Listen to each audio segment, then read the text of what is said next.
and the 2017 and 2019 James Bennett College English Association Award for Literature and Peace.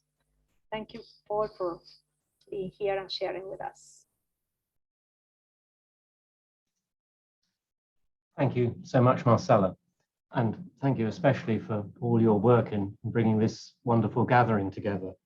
And thanks to you, your organizing committee, and to all those who've supported you at the university and your sponsors. It's been a lovely day and a half so far. So I'll begin by sharing my screen. Get this right.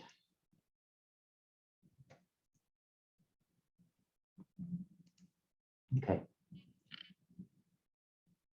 Now, Thomas Merton's stunning photographs of the statues of the Buddha at Palana Rua in Sri Lanka are probably the images that spring immediately to mind for many people when they initially consider the Zen photography of Thomas Merton.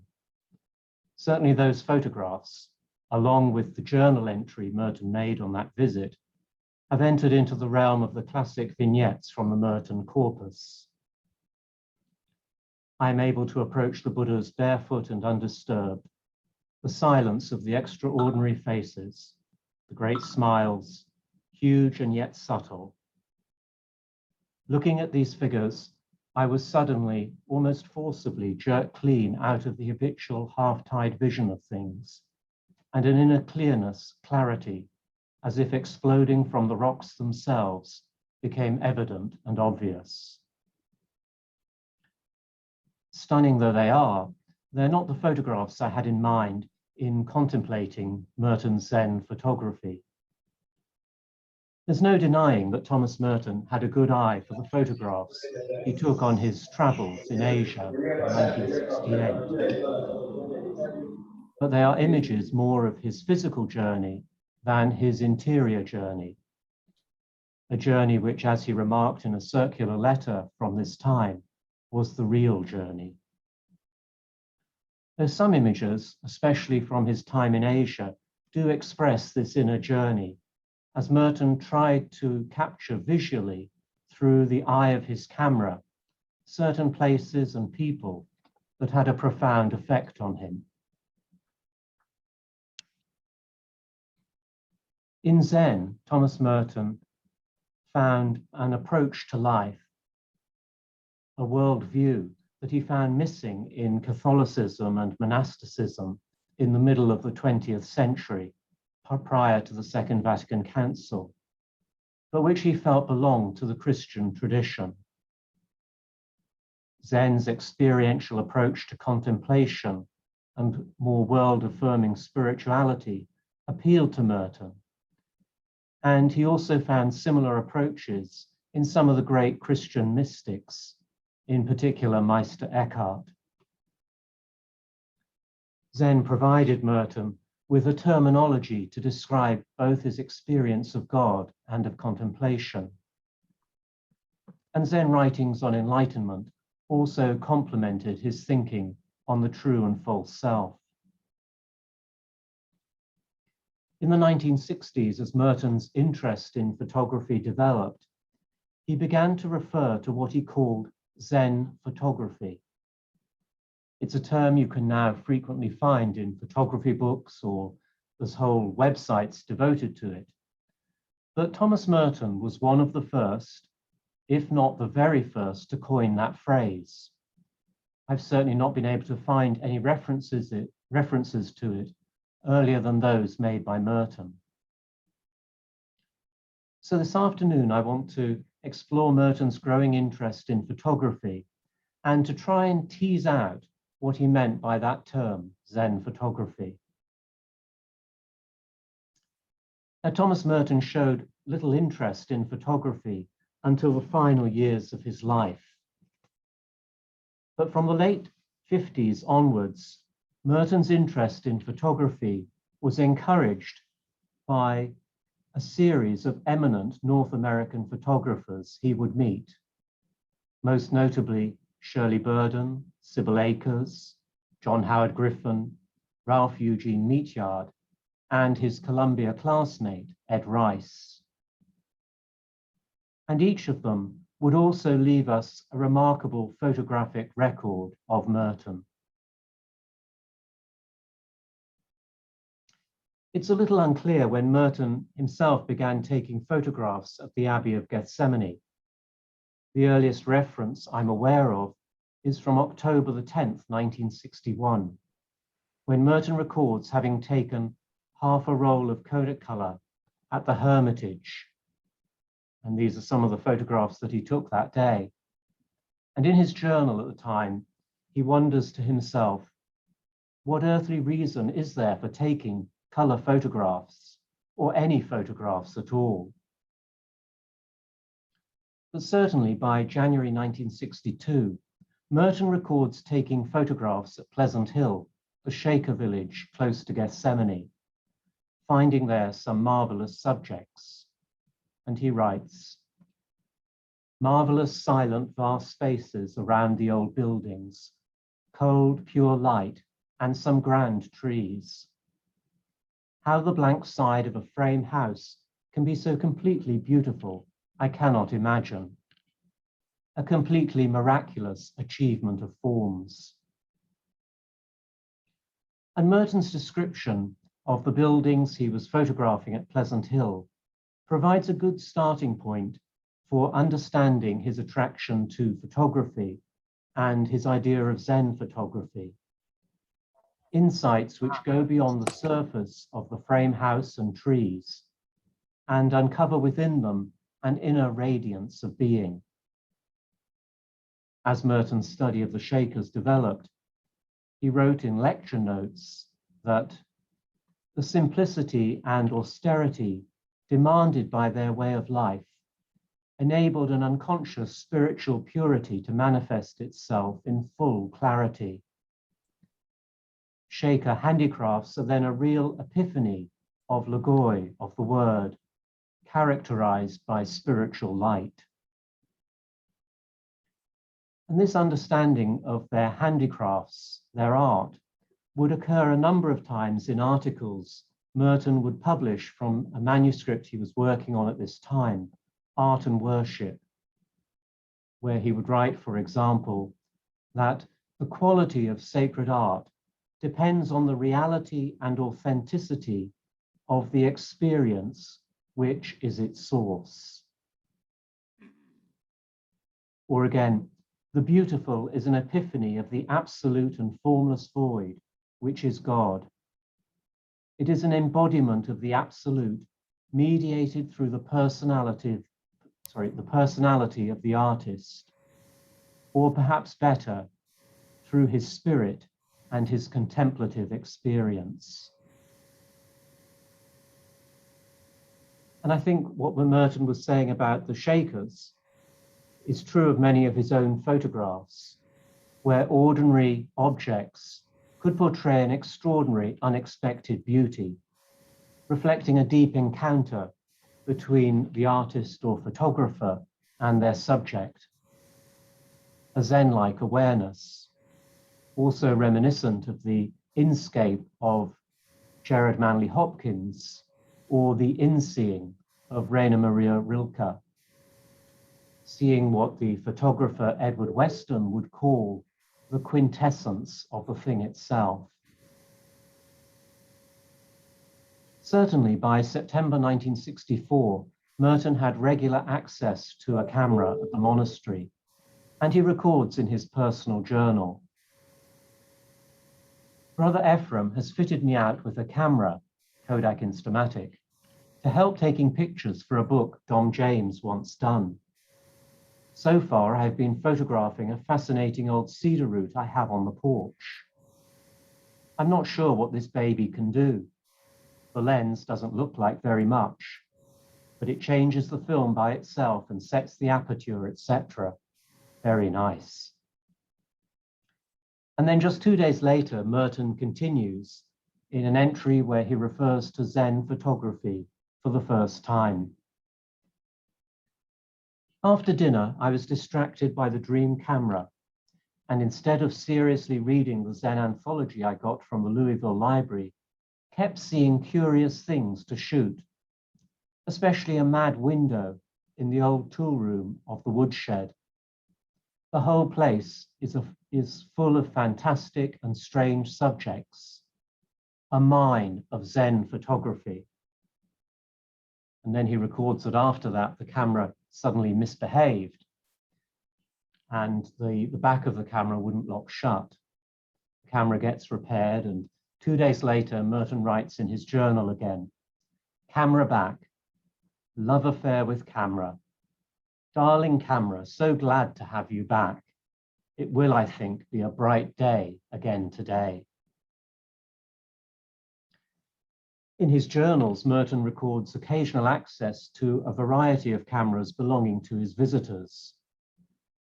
Merton took this photograph using a camera belonging to his literary agent, namely Burton Stone, using her Nikon.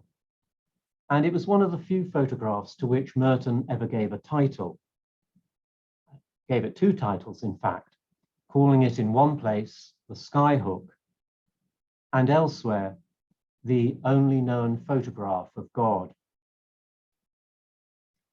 And when he would send a copy of this photograph to his correspondent, Jim Forrest, in 1967, he would write in his letter to Forrest, "In return, I'm sending you a photograph of a supernatural event, such as, of course, occurs around here at every moment, and even more frequently than that, in between the moments. You have to duck all the time to keep from being brained by a supernatural event." The same year, 1967, Merton refers in passing to taking some pictures of roots, this time using a Rolleiflex. And then at the beginning of 68, he records that he had a fall in the woods and had broken the Rolleiflex.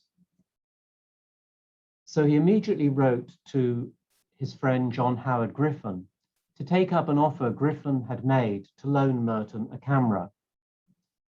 And in his letter, Merton describes the kind of camera he would need, and the specifications he outlines point to his own vision of photography.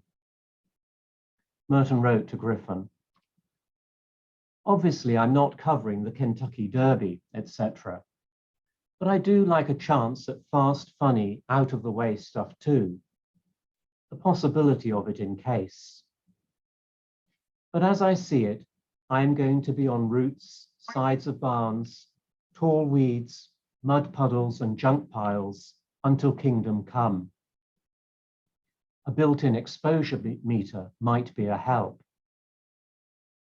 And in response, Griffin would loan Merton a Canon FX. This is the actual photograph of that camera, which we have in the archives here at the Merton Center. And then this is a photograph of Merton using that Canon. And this photograph was taken by John Howard Griffin. And he describes the Canon as fabulous and a joy to work with. And once again, Merton applies the term Zen to the camera, writing, "The camera is the most eager and helpful of all beings, all full of happy suggestions. Try this, do it that way, reminding me of things I've overlooked and cooperating in the creation of new worlds. So simply, this is a Zen camera." So what does Merton mean by Zen photography? The author, Anthony Padovano, once called Thomas Merton's poetry the barometer of his soul. As often, subsequent major changes in his prose would be anticipated in his poetry. One change evident in Merton's poetry over the course of the 1950s is the emergence of what Sister Therese Lentfeuer would call Merton's Zen mystical poetry. These Zen mystical poems would anticipate Merton's writings on Zen and his interfaith dialogue that would follow in the 1960s. Also, these Zen mystical poems would anticipate significant changes in Merton's own artistic output as he began exploring Zen calligraphy, primitive printing techniques, brush drawings he would call graffiti, and then in the early 60s, his discovery of photography. And we can see the roots of this flowering of Zen mystical poetry over the course of Merton's monastic life. As he put down roots at Gethsemane, he began to truly notice the world around him in a new way, appreciating the natural world and giving us, especially in his personal journals, numerous highly detailed observations of the nature that surrounded him at the monastery. As he came to see the goodness of creation, Merton came to experience what the Church Fathers would call natural contemplation, the intuition of the divine through the reflection of God in nature. And he would begin to catch glimpses of paradise, what has been described in Merton's work by some authors as paradise consciousness. So he could write in his book on the Psalms, Read in the Wilderness, that before the fall, creation had been given to us as a clean window through which the light of God could shine.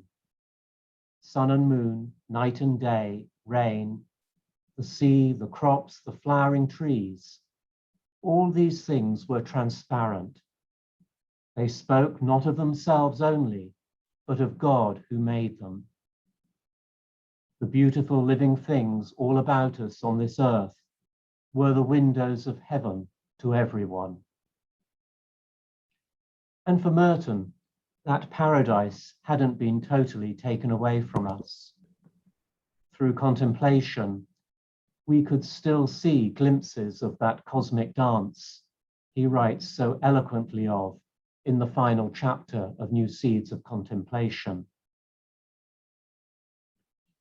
And this growing celebration of creation is evident in Merton's Zen mystical poetry, finding expression in lines of naked simplicity and directness, using descriptive analogies that can be equated with both Zen awareness and the experience of some of the great Christian mystics of the inexpressibleness of God.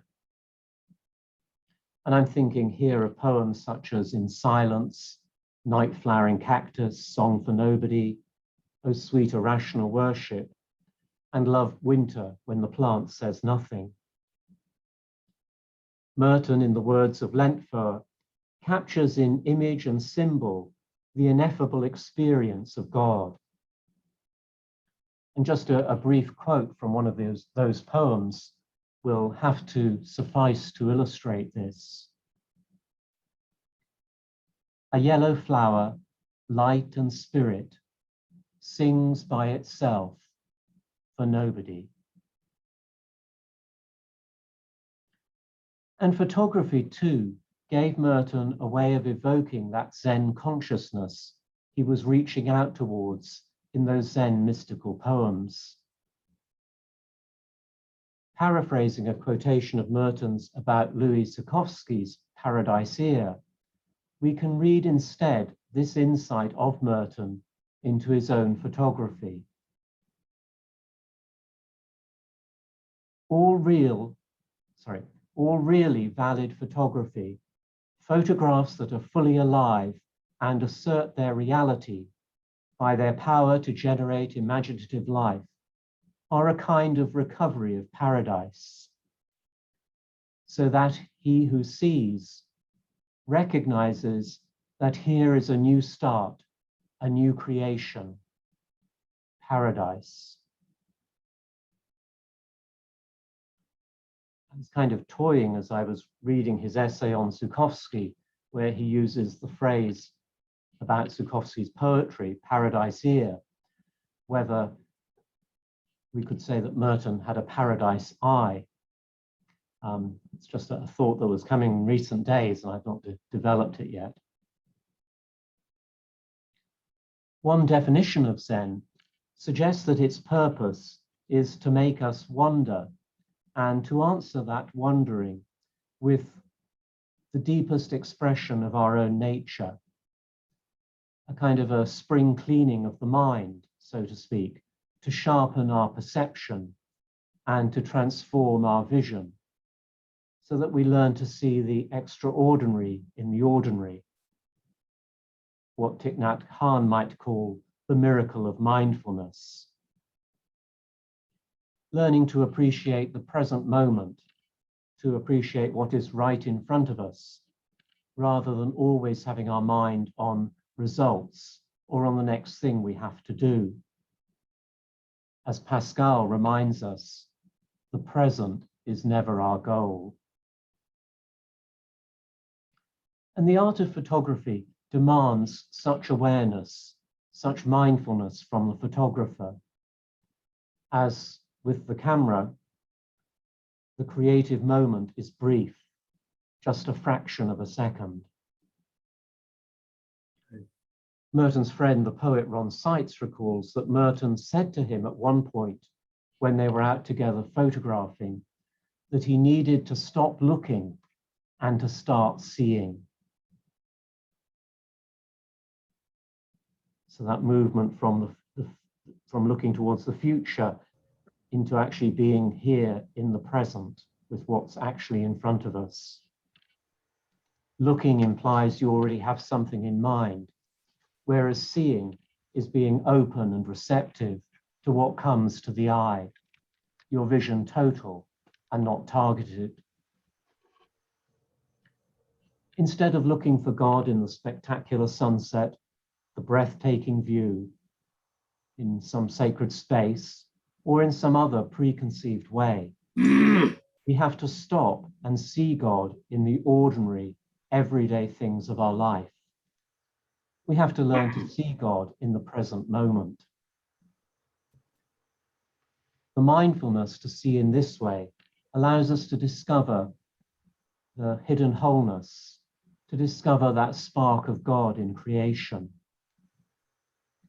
And Merton's Zen photographs can help us to learn to see, to find the divine exactly where we are. To see, as Merton says in New Seeds of Contemplation, that a tree gives glory to God by being a tree. Or we could say, a root by being a root, a paint can by being a paint can. Zen photography helps us to open our eyes. It calls out from us the importance, the urgency of seeing, fully aware, experiencing what is here, what is given by God, and yet so frequently hidden by society. It unveils the unspeakable secret Merton wrote about in Conjectures of a Guilty Bystander. Paradise is all around us, and we do not understand. It is wide open. The sword is taken away, but we do not know it. Wisdom, cries the dawn deacon, but we do not attend. In Merton's final talk as novice master in August 1965, he expressed this insight in words very reminiscent of the quote I used from Bread in the Wilderness, which had been written over 12 years earlier. And in that talk in August 1965, Merton says, things become transparent. They are no longer opaque and they no longer hide God. The thing that we have to face is that life is as simple as this. We are living in a world that is absolutely transparent, and God is shining through it all the time. Roots, sides of barns and whiskey distilleries, windows and doorways, tall weeds and paint cans were all transparent for Merton, and God was shining through them all. much as the same way that Merton encountered his fellow citizens at that corner of 4th and Walnut here in Louisville, all shining like the sun.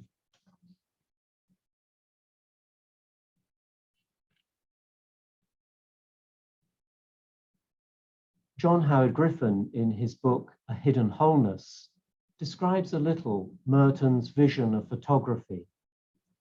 And I think he gets right to the heart of Merton's photographic genius, to the heart of its simplicity, like the Zen masters and the desert mothers and fathers Merton so admired. His vision was more often attracted to the movement of wheat in the wind, the textures of snow, paint-spattered cans, stone, crocuses blossoming through weeds, or again the woods in all their hours, from the first fog of morning through noonday stillness to evening quiet. In his photography, he focused on the images of his contemplation as they were and not as he wanted them to be. He took his camera on his walks and, with his special way of seeing, photographed what moved or excited him, whatever responded to that inner orientation. Merton's concept of aesthetic beauty differed from that of most men. Most would pass by dead tree roots in search of a rose. Merton photographed the dead tree root or the texture of wood or whatever crossed his path. In these works, he photographed the natural, unarranged, unpossessed objects of his contemplation, seeking not to alter their life, but to preserve it in his emulsions. In a certain sense, then, these photographs do not need to be studied. They need to be contemplated if they are to carry their full impact. Now, from those comments by Griffin, by tracing Merton's development as a photographer, and through looking at some of Merton's photographs, I think it becomes clear that Thomas Merton used his camera as a contemplative instrument, and he photographed the things he contemplated. Through his photography, as with his writing, he breaks through the debris which so frequently obscures our vision of the world around us. The simplicity, the directness, the transparency of Merton's photographs allows God to shine through. In these photographs, we can see Merton's utter awakeness to the isness of reality. In contemplating Merton's Zen photographs, we can learn how to see.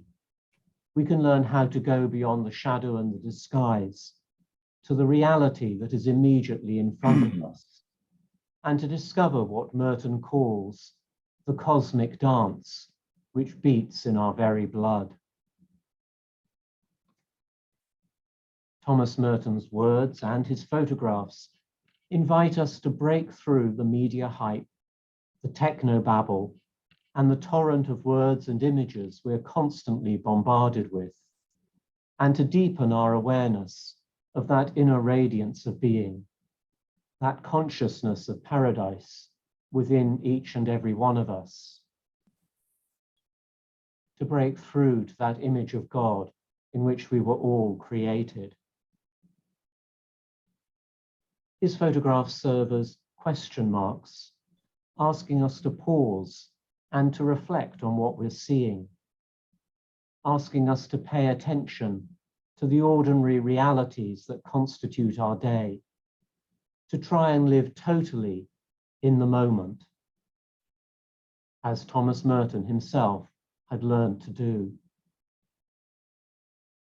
And this is the Thomas Merton we see standing before the giant carved statues of the Buddha at Palanarua Merton, living totally in the moment.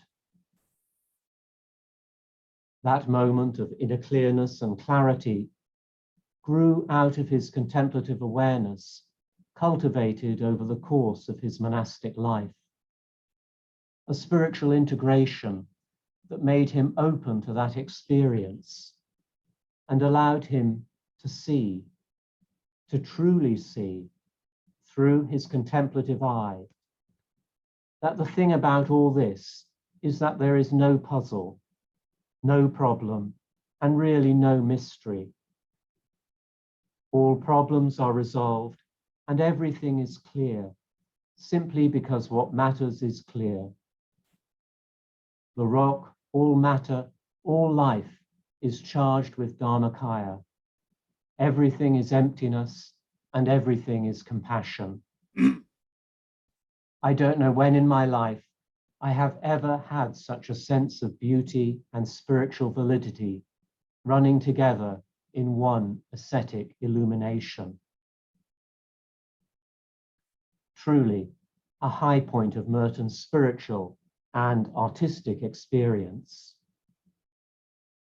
I don't know when in my life I have ever had such a sense of beauty and spiritual validity running together in one ascetic illumination.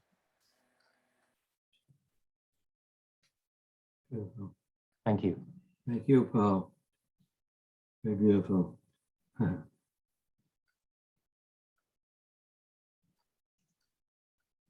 Well, thank you, Paul. Thank you. As we have done with the previous papers, I don't know if there are questions, reactions, comments that you would like to share with Paul and with the rest of us. Yes, Fernando. Paul, my congratulations. Thank you. Thank you. It's not just reading the book, it's also hearing you presenting the photographs and the Zen spirit behind them. And since I have the opportunity of doing so, just for the Spanish speakers, not the English speakers, may be familiar with the English, beautiful English edition of the book. But just let me share also the Spanish edition, which is equivalent to the original one in English. Beautiful. A beautiful edition, and both beautifully translated by you, Fernando. Well, that's not what I meant. This is secondary.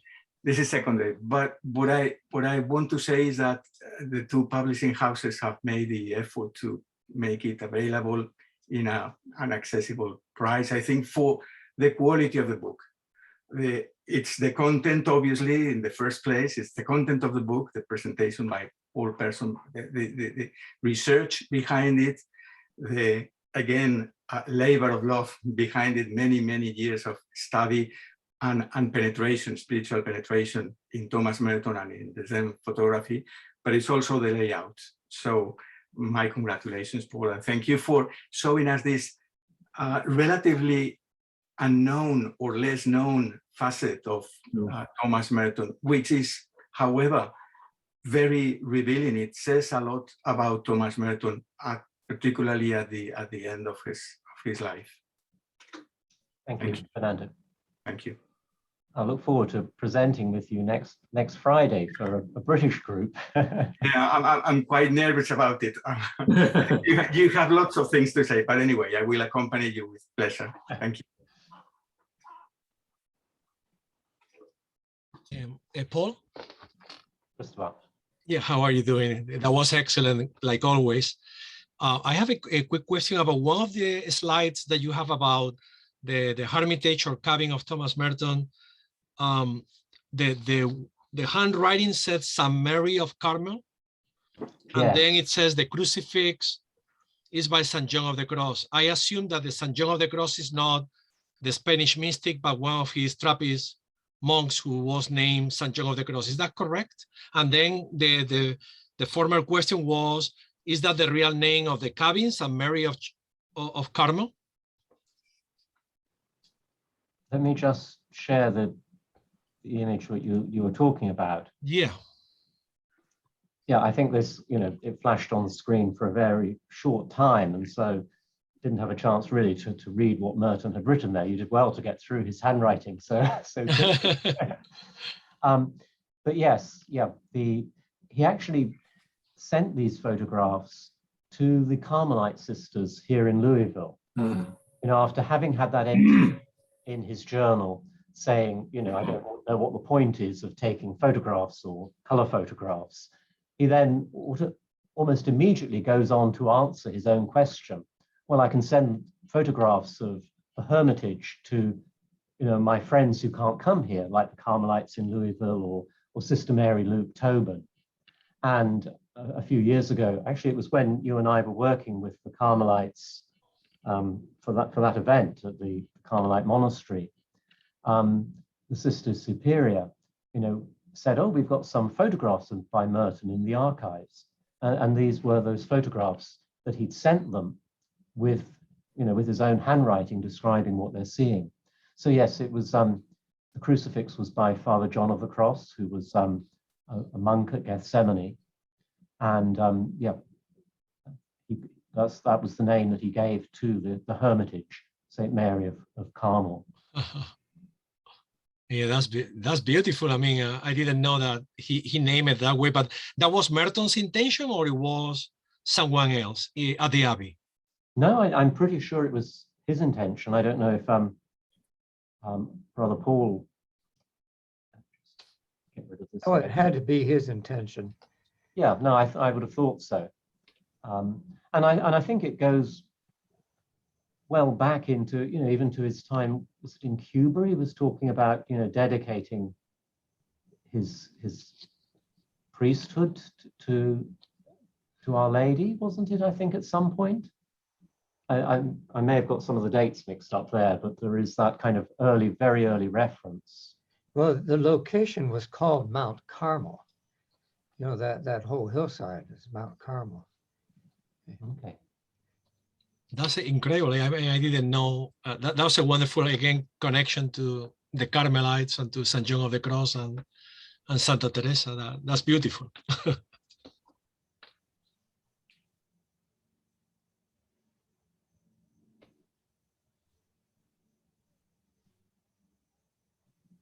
And Paul, you might be able to tell us more about Father John of the Cross. Yeah. Well, Father John of the Cross was one of the priests, of course, and he had been a scholastic under Merton, and they were rather close as friends. And the photographs were apparently with the camera that somehow Father John of the Cross got a hold of, and he took those two pictures. And I think Father John of the Cross had a sister who was a Carmelite nun as well. She was, let's see, wasn't she a Poor Clare? Or maybe it was Poor Clare. He certainly had, I know there was a... No, she was a Carmelite. Okay. Sister Joan, her name was. Okay.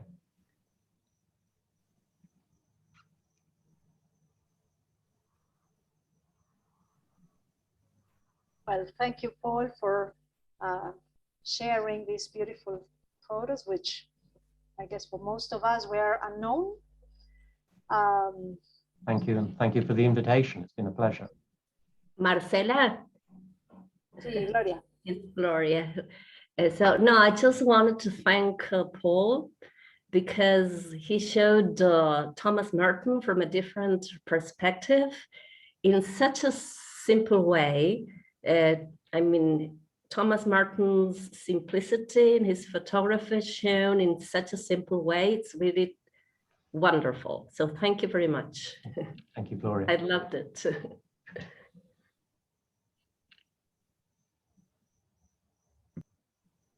Well, for our next presentation, there are two speakers. I'm honored to introduce Brother Paul Quenon Oxu, who has been a monk of the Abbey of Gethsemane in the US for 6 decades, and who as a novice received spiritual direction from Thomas Merton. Brother Paul is the author of 9 collections of poetry, including Unquiet Vigil and Bells of the Hours, and has written the award-winning memoir In Praise of the Useless Life. He is co-author with Judith Valente of the new book, How to Be. A monk and a journalist reflect on living and dying, purpose and prayer, forgiveness and friendship, a compilation of their correspondence over the years. And I'm also very honored to present Judith Valente, who has worked as a reporter at the Wall Street Journal, the Washington Post, and as a contributing correspondent for the public broadcasting system in the US. She prepared that beautiful documentary we shared yesterday at the beginning of the conference when you were getting in. Okay, and she has also worked as an investigative reporter at the National Public Radio affiliate in Central Illinois. She is the author of 2 poetry collections and 4 spirituality titles, including The Art of Pausing with Brother Paul Quenon, How to Live, What the Rule of St. Benedict Teaches Us About Happiness, Meaning, and Community, and the memoir Etches on Blue, A Search for Silence, A Spiritual Home, and a Living Faith. She is a lay associate of Mount St. Scholastica Benedict Monastery in Atchison, KS in the US, and vice president of the ITMS in the US. So thank you, Brother Paul and Judith, for being here with us. My pleasure.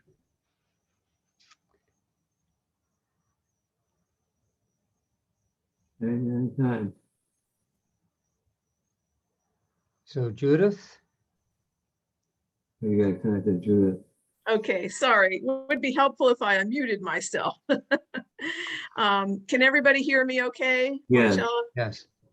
Well, a warm good afternoon to everyone, and a big thank you to Marcella for just a masterful job in pulling this conference together across continents and time zones and countries. So a big applause for Marcella. Thank you. Thank you so very, very much. It's been a beautiful 2 days, Marcella. Thank you.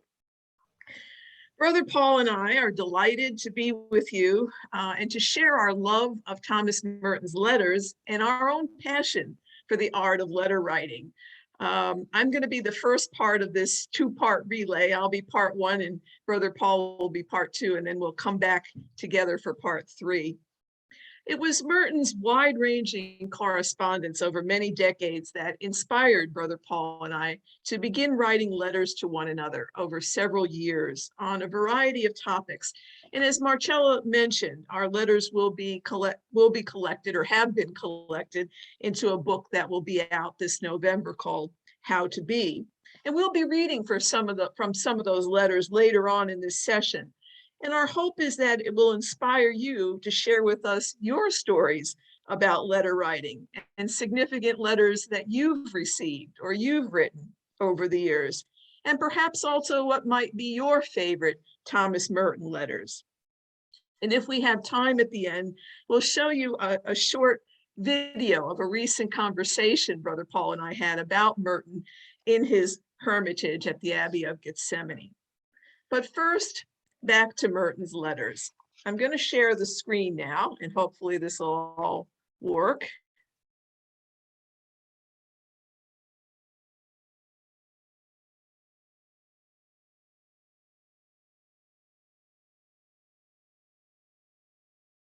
Okay, can everybody see that okay?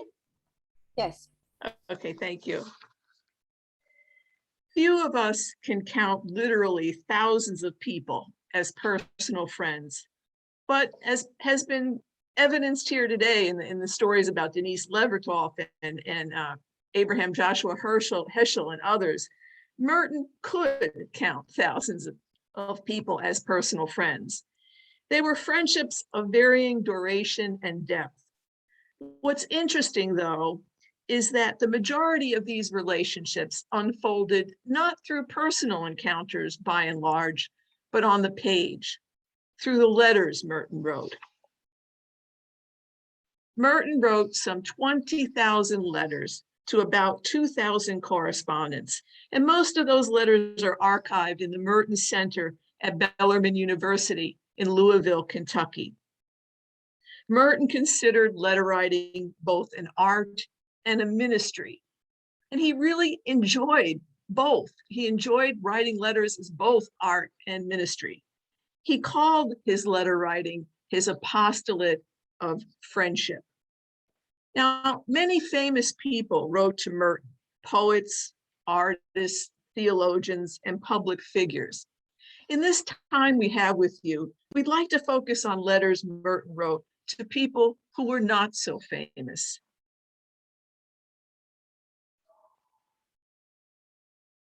And then, as I said, we'll show you how Merton's correspondence inspired a friendship in letters between Brother Paul and myself.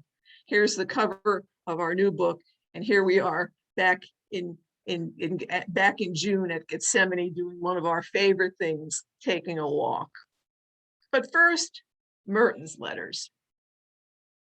Jim Forrest, that young man you see holding a child, the bearded young man holding a child in the photo, is now a well-known spirituality writer and Merton scholar.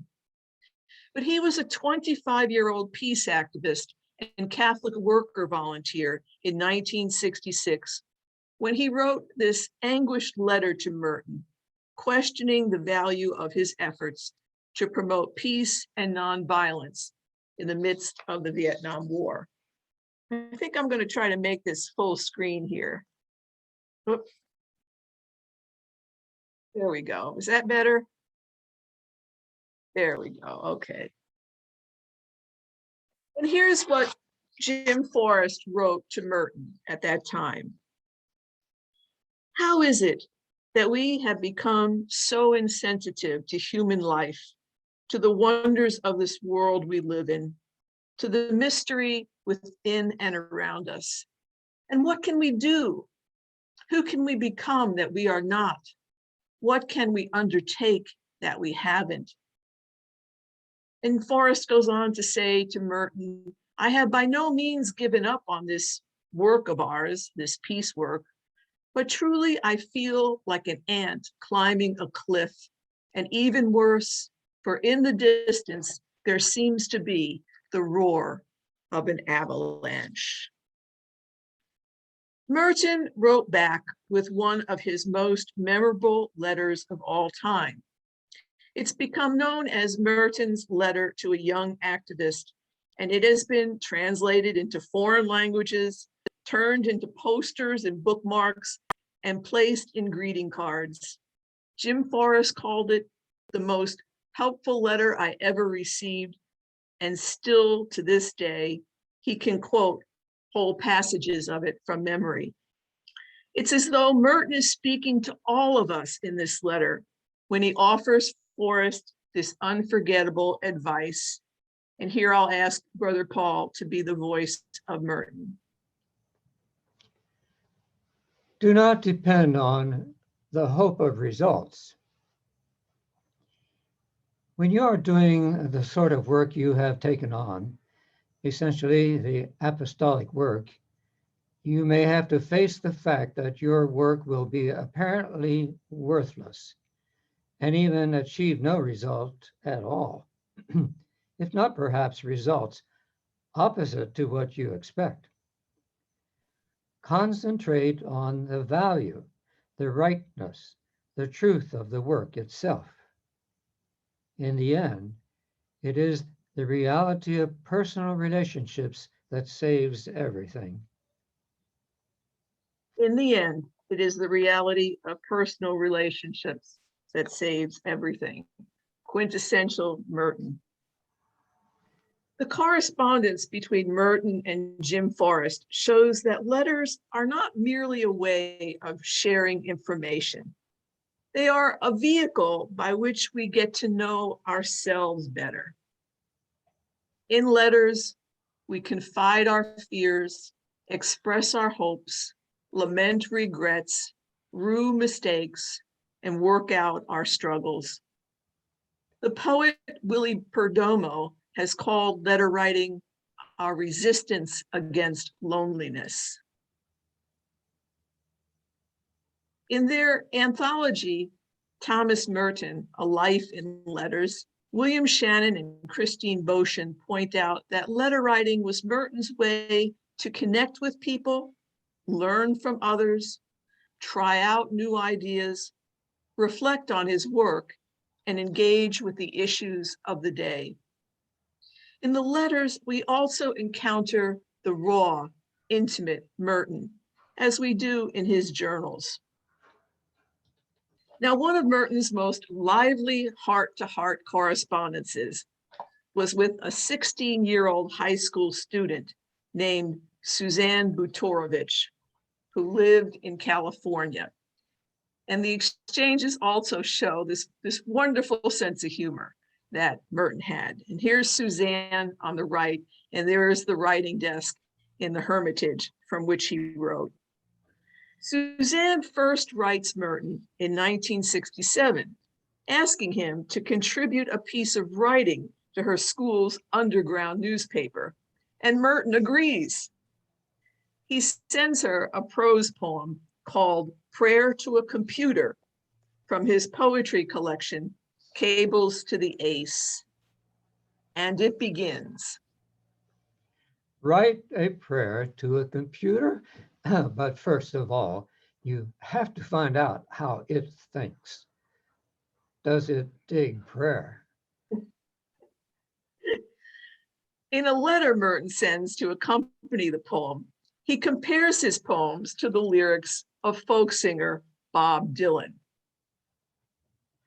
Take what you want of the poem. It is a bit Dylan-like in spots, because I love Bobby D.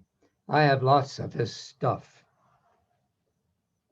In return for receiving the poem, Suzanne offers to educate Merton on rock music, to which he responds, What do you think I am, 600 years old or something, that I don't know Paul McCartney as a Beatle? I have the record of Revolver, only one I have. I like them fine. And so it goes, prompting Suzanne to dub Merton in a subsequent letter, the hippie hermit. Merton seems so enthusiastic about their correspondence that at one point he gives Suzanne detailed directions on how to mail him letters so that they'll be assured of getting through. The post office is so bad, all the brothers who run it ought to be doing life sentences in the federal pen. 25 people are likely to read it before it gets through. If you are really anxious to get a letter through, mark it conscience matter and make it look like you are just entering the convent or something, leaving it or something. Don't worry about that part, but you know what I mean. In June of 1968, a little more than 6 months before Merton's own death in Bangkok, Suzanne sends him her high school yearbook photo, her high school graduation photo. He had told her in a previous letter that he kept her first communion photo on his mantle. I find this June 1968 letter quite moving. It shows Merton's ability to relate to someone 4 decades younger than he is as an almost equal. And this is what he writes. Congratulations on the graduation. I was remembering you at Mass on Saturday. Go forth into the wide world and help it make some kind of sense. Or anyway, less nonsense. Graduation present, an issue of Monk's Pond. Hope you like it. Their correspondence continues into the fall of 1968, after Merton leaves on that fateful trip to Asia, from which he does not return alive. Suzanne Butorovich was interviewed in a 2015 documentary by Morgan Atkinson called The Many Stories and Last Days of Thomas Merton. Even as a middle-aged woman, her eyes still lit up talking about Merton. She said he was the kind of person who would never grow old. He would be hip at 95. I want to share one final letter before I turn things over to Brother Paul to talk about one of his favorite Merton letters. Merton seemed to take particular delight in the letters he received from young people. What wonderful children there are, he gushed in a 1962 letter to a friend. And when Merton was about to be ordained, at the urging of their teacher, students of an all-Black high school called Heart of Mary Academy in the then segregated American South sent Merton several gifts for him to use on the altar upon his ordination. Merton sent the students a deeply heartfelt letter of thanks in which he offered advice that could really be for all young people anywhere in any time and for all of us. It is terribly hard for young people to find happiness in our time. Everything is mixed up. All the wrong ideas and all the wrong values are on top. You find the papers and movies telling you that happiness consists in stuffing yourself with food and drink and dancing and making love. The way to be happy is not to love these things for their own sakes, but to use them wisely for the glory of God. God is life. God is love. When our souls wake up to the presence of the living God and feel the touch of his fire striking at the roots of our hearts, then we begin to know what happiness really is.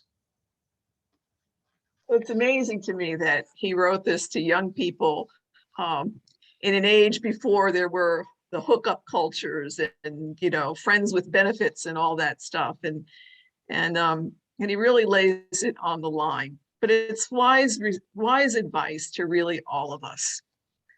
I'll turn things over now to Brother Paul, who will share what is perhaps Merton's all-time funniest letter. I'll stop share here so you can share, Brother Paul. Okay. Share screen. Well, let me oh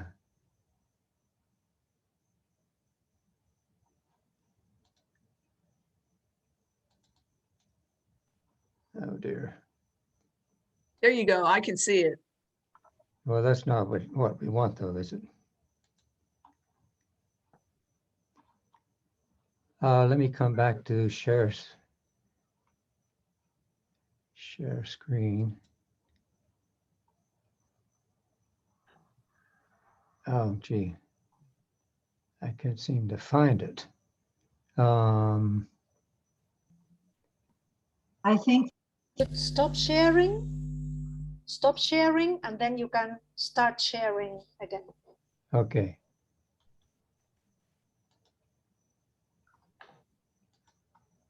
Stop sharing is. You have stopped sharing already. So now you can click again on share screen. If you move the mouse, it will appear at the bottom of the screen.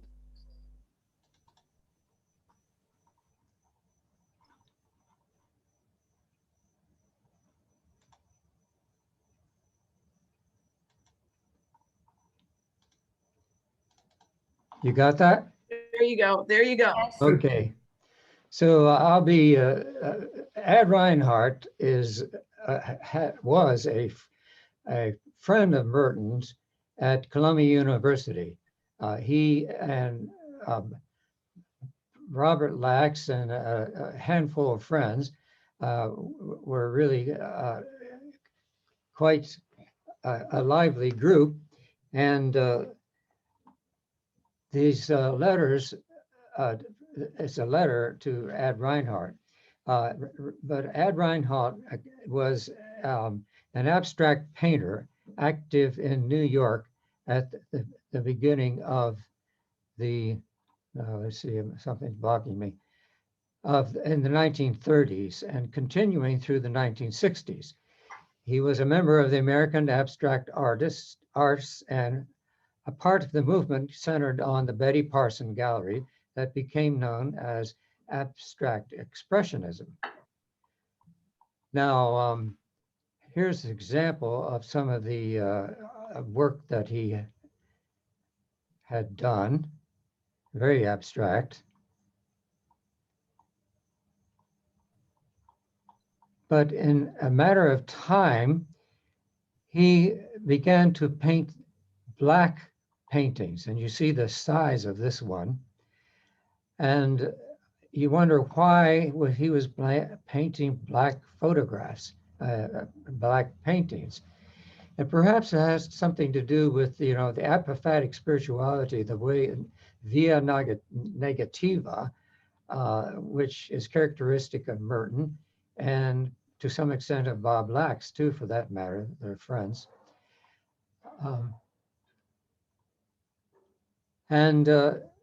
At a certain point, Reinhardt suggests that he might send him a painting, a little painting, a small painting. Well, I'll be reading the reply that he makes to this proposal. And it's very much in the vein of the work, the book that Merton did, the collection of letters with Bob Lax, when prophecy still had a voice. The same goofy style, the kind of turning around of language and making up words and ideas as you go along. This particular group of letters with Ad Reinhardt was published in the Merton Seasonal under the editorship of Roger Lipsey.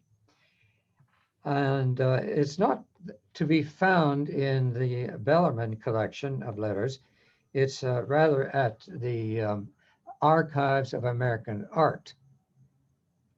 And I think that's in New York City.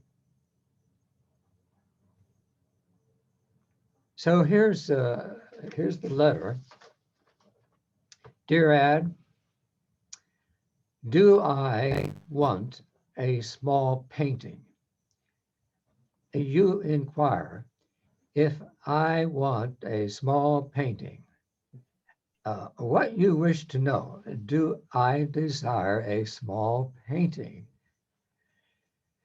Do I desire a small painting? Well, it is clear, at least to me, that I desire a small painting since I am, in point of fact, crazy mad for a small painting. They have to keep me chained to the wall day and night, and I gag in my mouth because I roar continuously that I am dying for lack of a small painting. I have already started on a campaign of actively destroying every large painting that I can lay hands on because I am totally consecrated in life and death to the cause of small paintings. For this reason, that I am consumed with a most ardent thirst for small paintings, so much so that if I do not have a small painting in my hands by Christmas, I am like to destroy the entire building and all the monks in it. For when I love something, I love it very aggressively, and thus I hate the opposite. Now, the monastery is very large. Thus, if I do not very soon get a small painting, I will destroy the large monastery, which by contrast reminds me of my lack of a small painting, and this is torment. Therefore, it is clear that I want a small painting. I dream at night of getting one tomorrow, and tomorrow turns into today and brings me no small painting. This to me is an ever-increasing source of consternation, which by now turned into a river of consternation. And I have to be restrained by force from rushing headlong to the paintbrush and painting for myself a small painting, which would clearly be a disaster. Therefore, the only solution to this problem, which seems sears and burns the inner man, is for you to send in haste, carefully packed, mounted upon llamas, the small paintings of which you speak. I will have scouts await for the small painting upon the summit of the Allegheny Mountains, and escort it here with fifes from thence to hence. After the arrival of the small painting there will be a week of Sabbaths or a Sabbath of weeks. The small painting will be taken in procession from the lavras to the basilicas. The small paintings will be reverenced upon the altar of Saint Pantaleimon. The small paintings will be removed thence and light with lights and incense to the altar of Saint Boris and Bleb, or is it Breb? Gleb? The small paintings will be set upon the iconostasis. It will be viewed by all during the mysteries. It will elevate the hearts and minds of all to participate in the mysteries. It will bring to the artist the Holy Spirit. It will cause all things to be transfigured. It will hasten the day of glory. As the heart thirsteth for the water brooks, I thirst for the small painting. And Ed Reinhardt would answer in like manner. So it's really quite a funny correspondence. So what did this small painting actually look like? Well, now here it is. It's about 11 inches by about 10 inches by 12 inches. And sure enough, it's black and it's small, but now there's a subtle under image of a crucifix. And I have re-exposed this to be able to bring that out a bit. So you get the idea that there's a symbol here. It's a very symbolic thing. The apophatic theology of the cross. And here's Ad Reinhardt working on a larger black painting, and the reflection of the light shows that he was dealing with different textures and different condensation of paints.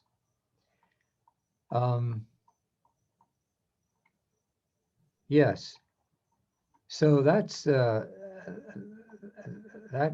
letter I have to contribute. It's been I never thought I would set foot in Argentina, and I haven't, but my face is there and my voice. So if you ever want to meet a real live monk, there's a beautiful monastery in Argentina that you can go to someday. Well, thank you, Brother Paul. Thank you so much.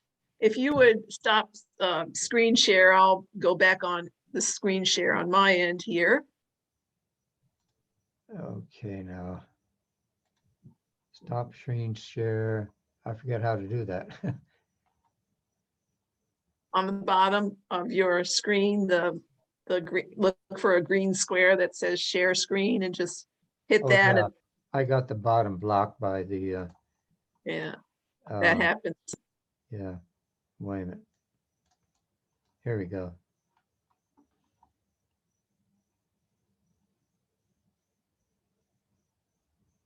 No.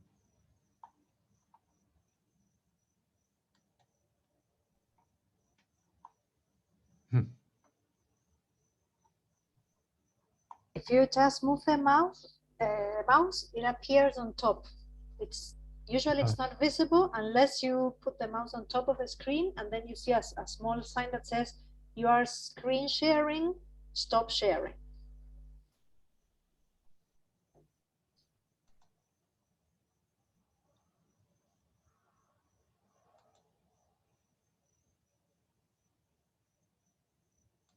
I've stopped video.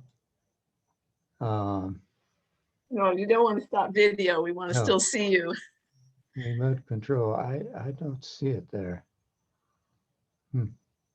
Maybe what I can do is ask the people here, the technicians, to like disallow you to share screen, and then it will stop immediately. If you don't, do you want to share any other thing? I'll need to share.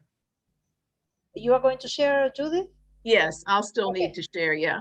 Okay, so I'll ask Gabriel or whoever is there. I'll just ask them, don't worry. Jean Paul, if you go on top, if you put your mouse on top, there is a green area where you can click on it, or you can go down, and at the bottom next to participants and chat, it says share screen, and it's also green color. If you hit there, it will go away. Yeah, I don't see anything green anywhere. Interesting. You don't see it also on the top when you put the mouse? If you go with the mouse to the top, do you see anything on the screen? No, I don't. Do you see something that says you are viewing P. Quennen's screen? Yeah, it's above the search. If you go on top of search, it says you are viewing Paul Quennen's screen. It's next to view options. Can you see it? Yeah, you are almost there. You went to find. Go up, go farther up to the climb. Okay, it was being blocked. Go far. Yeah, on top. Just, yeah, go there. Almost there. You are in search. Just go one more step towards the top. Yeah, you are almost there. If you go, It yeah, doesn't almost. go any further. Yeah, there is farther. If you go a little bit farther, it's on top of search. It won't go any further. No? Wait a minute now. Let's try this. Yeah, maybe you needed to minimize your screen. If you minimize your screen, you will see it on top. Can you see it now when you minimize it? Yeah. It's on top of search. It says you are viewing P. Quennen's screen.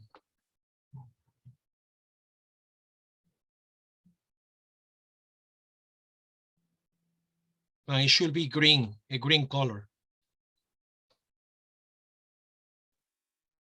Your screen sharing is paused. I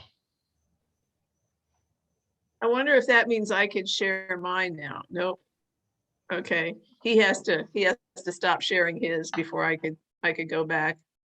Yes, I have just sent a message to the technicians, so I think that they will see it now, and because I also sent them a WhatsApp message, so they will get it one way or another. All right. But that Ad Reinhardt letter is just such a hoot, and it really shows Merton's playfulness and humor. We've had a lot of heavy talk, so we wanted to do something a little bit light this afternoon. So as soon as we could share the screen again, we'll start in the little bit of the third section of our presentation, and then if we have time, we'll show you that video. But we'd like to hear from you too. Can I ask a question? Yes, please. But maybe it's to Brother Paul. I mean, if it can reframe about the symbolism in the black in the painting. Okay, I think Yes. we're okay now. Okay, maybe later on then. The question was about this. No, right. Let him answer it. The question was the symbolism of the black in the painting, right, Gloria? Yeah, the symbolism of the black painting by Reinhardt. Yes, why If would you he can paint explain that black again? paintings? And there's two strains of spirituality: the way of illumination and the way of unknowing. And apparently, Ad Reinhardt had gotten into that particular stage of spirituality. That's just a guess. I don't know. I don't know if he ever gave any explanation. I don't think it needed to be explained to Merton. He was totally delighted with it, and he thought it was the most authentic kind of painting that he had ever seen. But It's kind of a ratty- Thank you. could you also say where Merton kept the painting? That was funny. You told that to that's me. right. Yes. When I first saw the painting, I walked into his office, and he had it stuck behind his telephone. He said, well, before that, I had it in the closet, which is the place where a black painting ought to be, in a closet. He brought it out to show. And then it ended up at the Hermitage after he died. They put it in the Hermitage and in the kitchen, and it got splashed by some grease by John Howard Griffin while he was cooking. And so it had to be sent to be cleaned at St. Meinrad's in Indiana. Thank you. All right, well, as promised, let's see. Let me see what we're doing here. We will go back to my screen share and share some of the letters between Brother Paul and myself that were inspired by Merton's correspondence.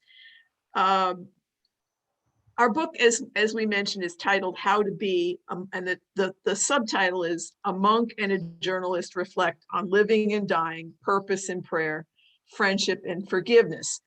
And our hope in sharing a couple of excerpts of our letters is that you'll see the narrative of your own lives in our struggles and experiences that we write about. And we also hope you might be inspired to begin your own apostolate of friendship with a monk or a spiritual advisor or a trusted friend. So here are a couple of excerpts from a section in the book called Being and Doing that have to do with seeking our purpose in life. And the beginning letter here was written at a time when I was considering leaving my job in daily journalism to write books full time. So here's a couple of the letters.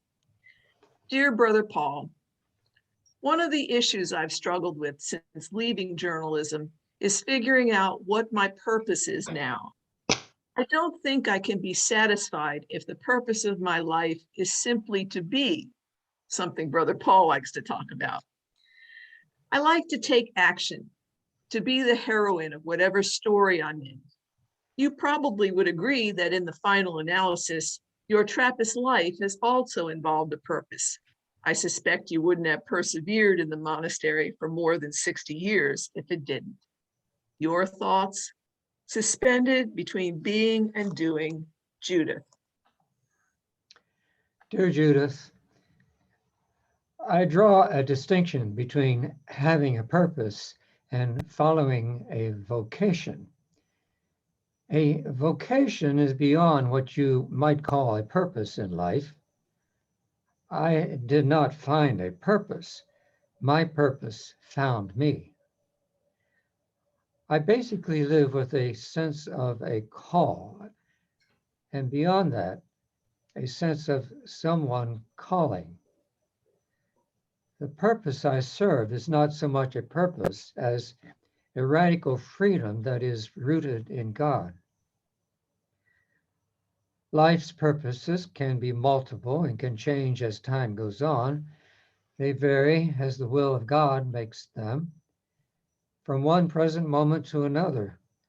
Life is the art of keeping a harmony in these purposes, maintaining a balance, a serenity that comprises a living symphony of prayer. Yours in the symphony, Brother Paul. Dear Brother Paul, we live in a world drenched in mystery, as you have often reminded me. I feel it too, yet I easily forget. I fill my days with worlds of activity, some of it necessary, much of it not. Sometimes dusk arrives, and I've engaged in so many distractions that I can't remember exactly how I spent my time. My precious day disintegrates into a blur, and I find myself flailing around, wasting time, unable to find a proper rhythm. There are days when I don't write a word. Instead, I distract myself with small, ultimately insignificant tasks. This or that email needs a response. This bookshelf needs reorganizing. These clothes need to be washed. 100 tiny allures that add up at the end of the day to essentially nothing. In her poem, Long Life, Mary Oliver asks, what it means that the earth is so beautiful, and what should we do about it? What is the gift we should bring to the world? What is the life that we should live? These are the questions I'm asking myself as I enter this next chapter of my writing life, jettisoned from the secure way station of my long career in journalism into a new universe, feeling somewhat as if I'm walking in space without a tether. Warmly, despite our current frigid temperature here, Judith. Dear Judith, I would suggest a good way of getting over the feeling you are wasting your time is to go out and waste more of it. Waste it intentionally. Take a walk in the neighborhood and see the trees and how people keep their yards. Smell the air. Get free of what seems urgent and necessary, away from the feeling that the world will crumble without you. This may or may not lead to writing something inspiring. I go through fallow periods and feel no anxiety about it, like the farm fields that need time where nothing seems to happen, but below ground, the microbes, insects, and millions of bacteria that make good soil are at work, out of sight, out of mind.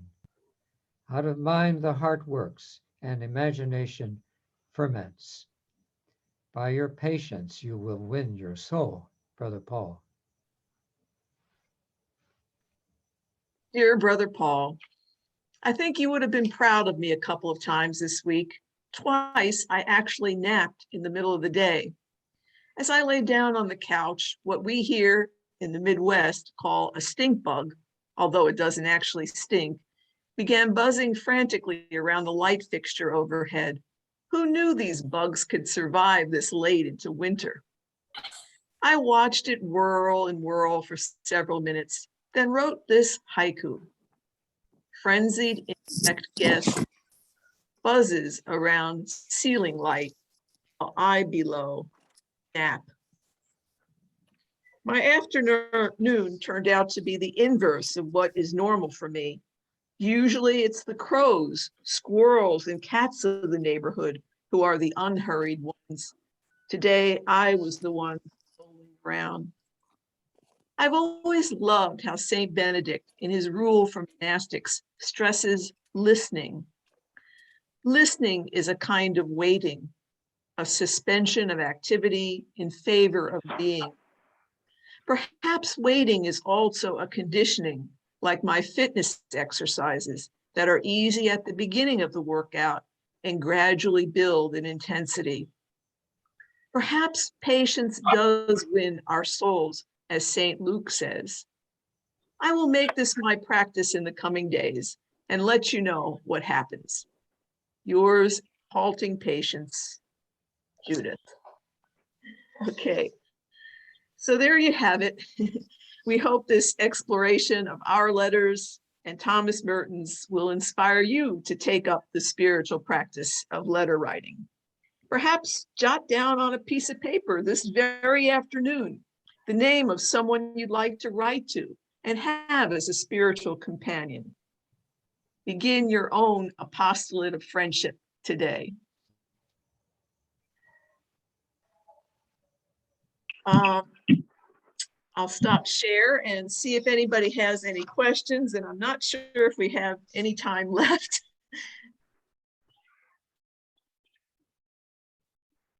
Yes, of course, even if we are following the schedule very closely, and of course, if anyone wants to ask a question, you may, of course. Agustin?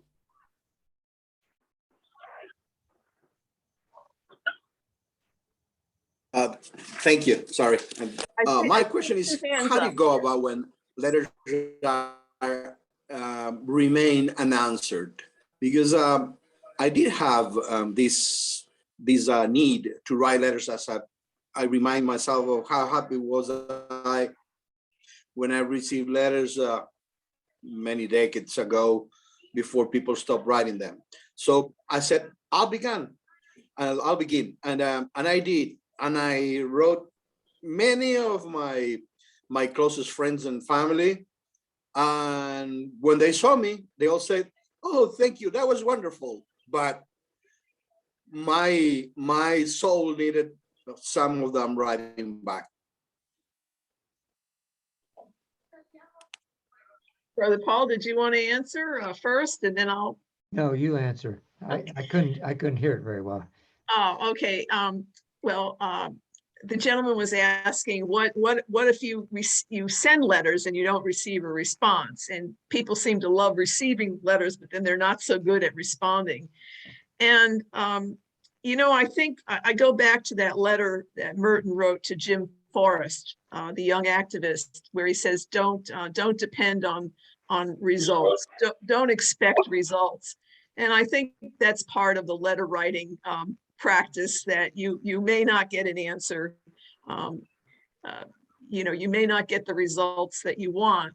I think the important thing is that you wrote the letter, that you reached out, and that matters. You know, that matters in the universe, in the scheme of the universe. So I would say keep going with it if you can. Thanks for the great question.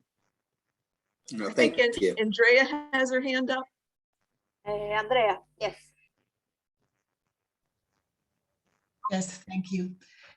Just wanted to ask you if these letters are handwritten and you send them through common mail, or you use electronic mail. Go ahead, Brother Paul.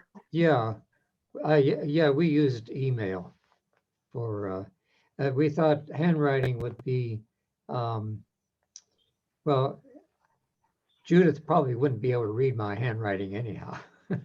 I don't know what her handwriting. But they were written as letters. They were written as letters and attached.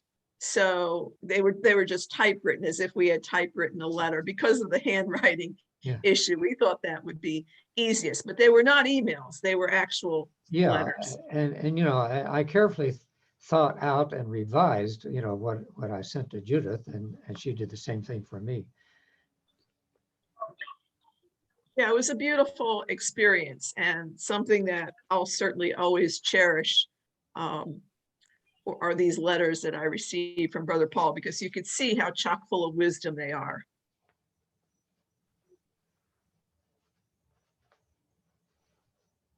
Any other questions for anything? Brother Paul will answer anything if he can hear the question.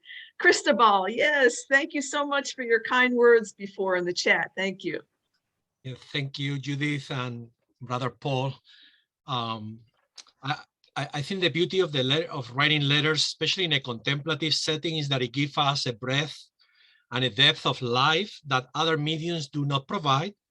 And we can pause, we can meditate, we can reflect on what we write.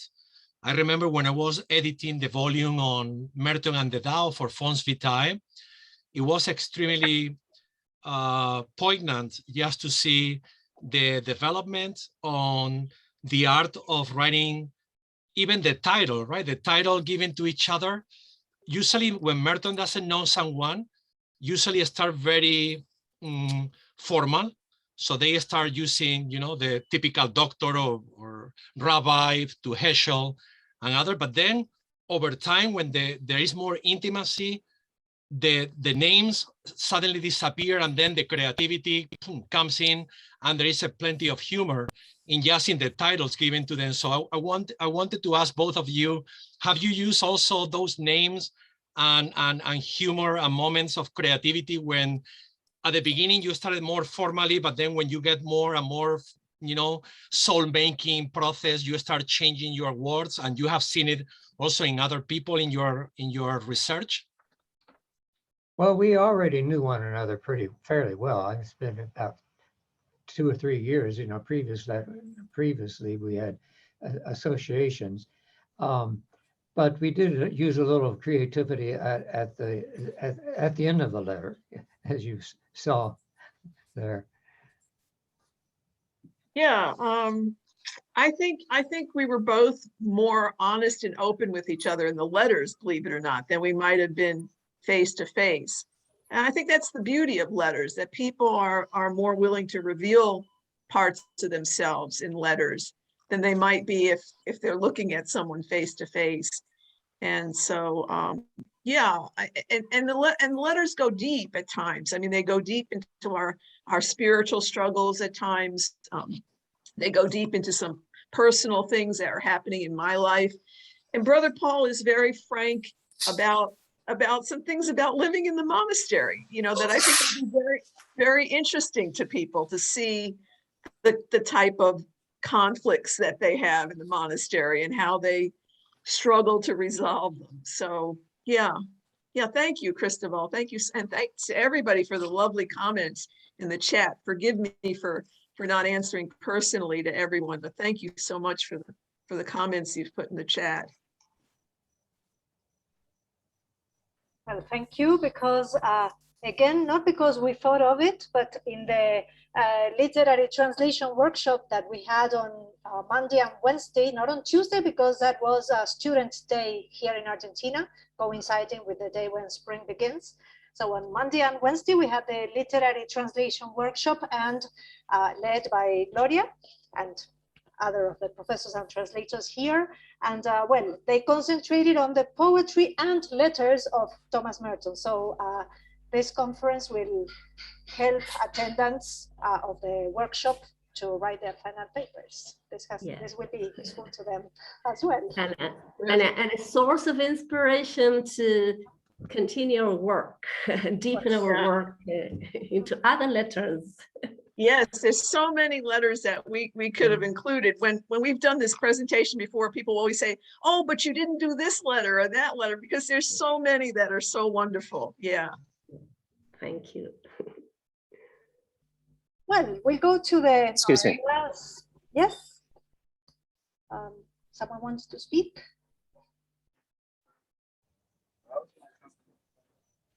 Okay, so our last presentation is by Mark Mead. I'm always very thankful of Mark because he was the first person I contacted when I first learned about Thomas Merton in 2012-13, I think. When I first heard Merton's name and I started searching and contacted the Merton Center, I've always received answers from both Paul and Mark. But I remember that my first email went to Mark, so I'm thankful for that. And also because yesterday and today, he has also helped us contact American speakers when we had some trouble, when you had trouble getting into a Zoom or when we had trouble reaching to you. So thanks, Mark. Well, Mark Mead is the Assistant Director of the Thomas Merton Center at Bellamy University and the past President of the International Thomas Merton Society. He has presented on existentialist themes in Merton's writings with a focus on Merton's correspondence, including papers and presentations on Merton and Albert Camus, suicide and the death penalty. He volunteers with organizations promoting nonviolent means to promote justice and campaigns in opposition to capital punishment. Muchas gracias, Marcela.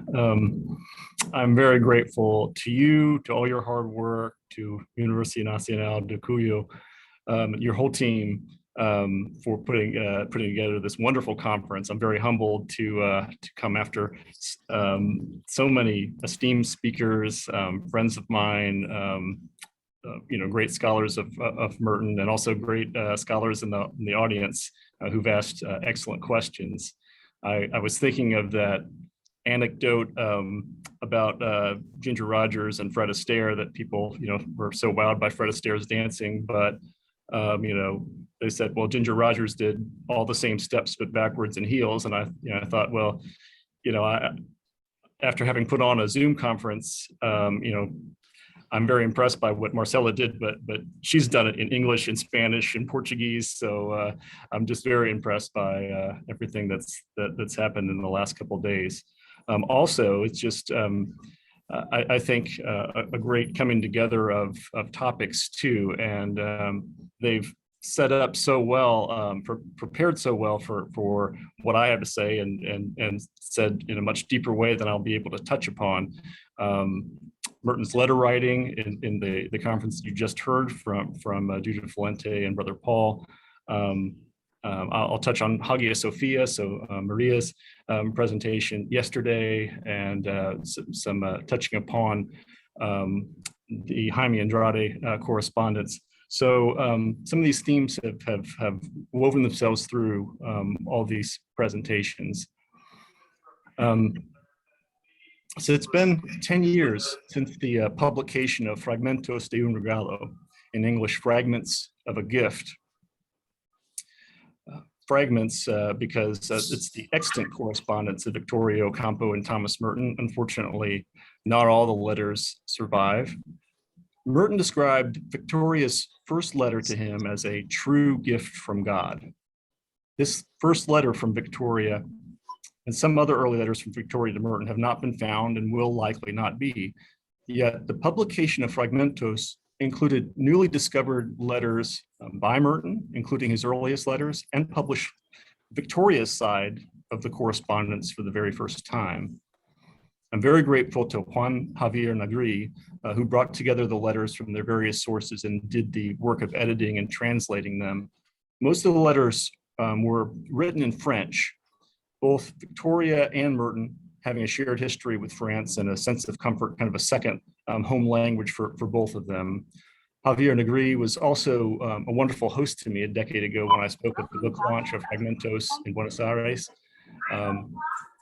And the people in the city were also very kind to me with my halting Spanish and my slow comprehension as well. So I'm also very grateful for that. But Javier set me on this journey with Victoria and Merton, and it's been a very rich exchange. And because of that, I see it as a gift that continues to keep on giving.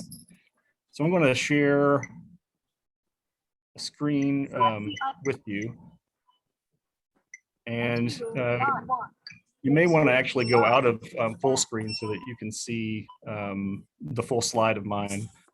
Where possible, I tried to provide the Spanish translations of my quotes alongside English translations and sometimes French translations. As I mentioned, French was the primary language used by the two in their correspondence.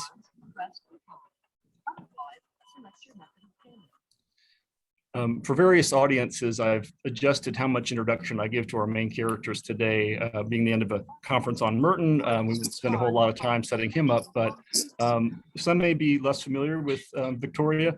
Some in this crowd may be very familiar with her, and I'm sorry if I repeat information you already know.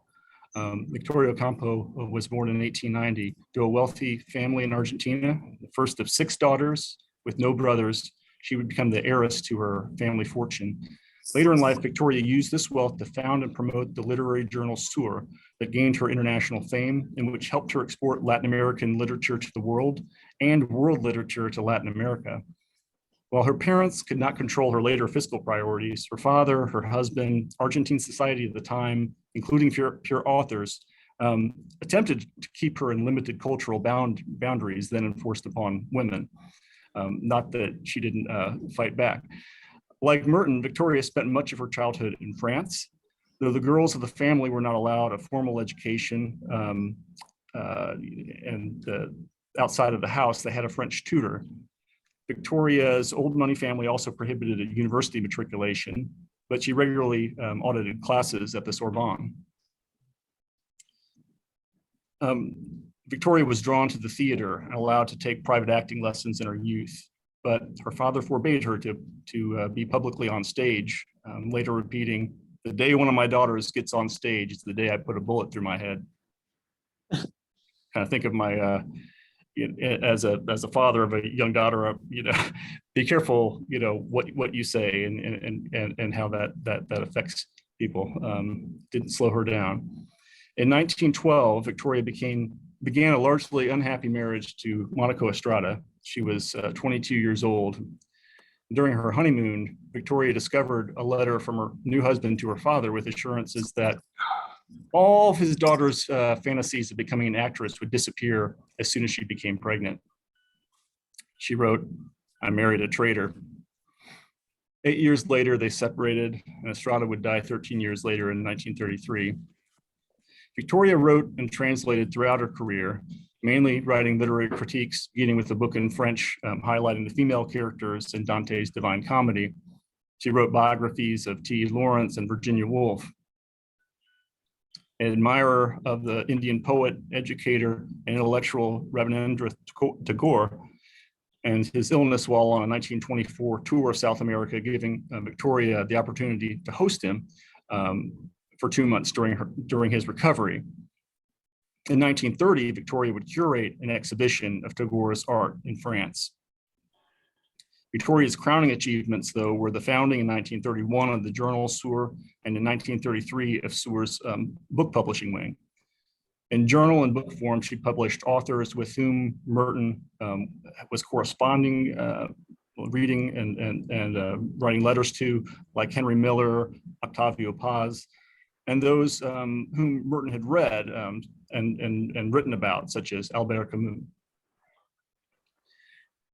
Victoria continued to travel throughout her life and host authors and intellectuals at her family estate, Villa Ocampo. Dying in 1979, she had donated the villa in her will to UNESCO for use as a cultural and educational center, mainly focused on programs for children. Much of the land of the estate was sold during her lifetime to fund Sur and other literary projects. Some of Victoria's best writing, like Merton's, can be found in her memoirs and in a vast correspondence with an international array of friends and intellectuals. Yvonne Bordelois describes Victoria, the letter writer, as one who, not unlike Merton, possessed a mixture of cutting wit, warmth, and candor emerging from the hidden realm of her correspondence with friends. For Merton, his private journals and correspondence provided sanctuary from monastic censorship and the demands of his orders for a monk to maintain some kind of holy veneer, public veneer. In Victoria's case, the privacy freed her from certain social expectations and limitations. Bordelois writes of Victoria, beyond her articles, books, and memoirs, Victoria penned a huge number of letters, the volume of which exceeds the rest of her written work put together. Her correspondence was written in silence, with her notable tenacity and headstrong determination. As generous as Victoria was, her words often stung, and in her letters can be found a number of biting finales vis-a-vis brilliant figures that encircled her. Lacan struck me as a small Napoleon, or Ravel seemed to pay no heed to Ravel. Borges doesn't deserve the talent he has. Simone de Beauvoir, who went on about Virginia Woolf's feminism, had never heard of 3 Guineas. I believe the correspondence between Merton and Victoria is greatly significant to Merton's studies in the following ways. It's been widely noted that Merton's Fourth and Walnut experience in downtown Louisville broadened his view of the type of issues that he would address, namely moving from writing exclusively personal reflections about the spiritual life and poetry centered around life at Gethsemane, to writing essays and poetries that brought his religious convictions to bear on social issues of the day and that addressed global concerns. Scholars like William Shannon have noted that not long after this experience, Merton entered into dialogue with people from outside the monastery, from various places globally, and from religious and cultural traditions quite different from his own. And not all have linked Merton's contact with intellectuals of the world to this experience in Louisville, but I think the recently found Victoria Ocampo correspondence helps us to see this link was more than just a private revelation, which was later published. The timing of Merton's first letter to Victoria places her squarely in the midst of a pivotal shift in Thomas Merton's writing. What Merton chose to write to Victoria and when he did it reveal new insights about Merton. Both Victoria and Merton shared a quality of transcendence that manifests itself in various aspects of their lives. Possibly the term transcendence could be used to describe a state inhabited by those who have crossed into a metaphysical world detached from the rest of us, and further employed in a pejorative context or a connotation, referring to those who seem to have lost contact with the material world.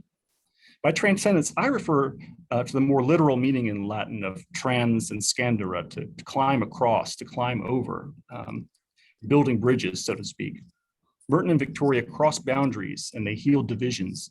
They overcame barriers in communication, culture, politics, gender dynamics, and religious diversity. Both drew on sources new and ancient. Victoria's cosmopolitan taste as a publisher did not deny her distinctly Argentine voice. And for Merton, being a mystic meant seeing the, quote, hidden wholeness in things, as he expressed in his poem Hagia Sophia. And as I mentioned earlier, yesterday, if you were attending yesterday's conferences, you would have heard the wonderful conference by Maria Barrera Orwal. The mystic need not lose grounding with the material world to see beyond exterior differences.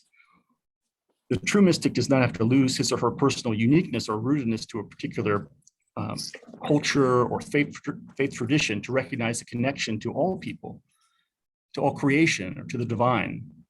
As Merton states in an essay titled "The Contemplative Life in the Modern World," ancient and traditional societies, whether of Asia or of the West, always specifically recognize the way of the wise, whether in art, in philosophy, in religion, or the monastic life.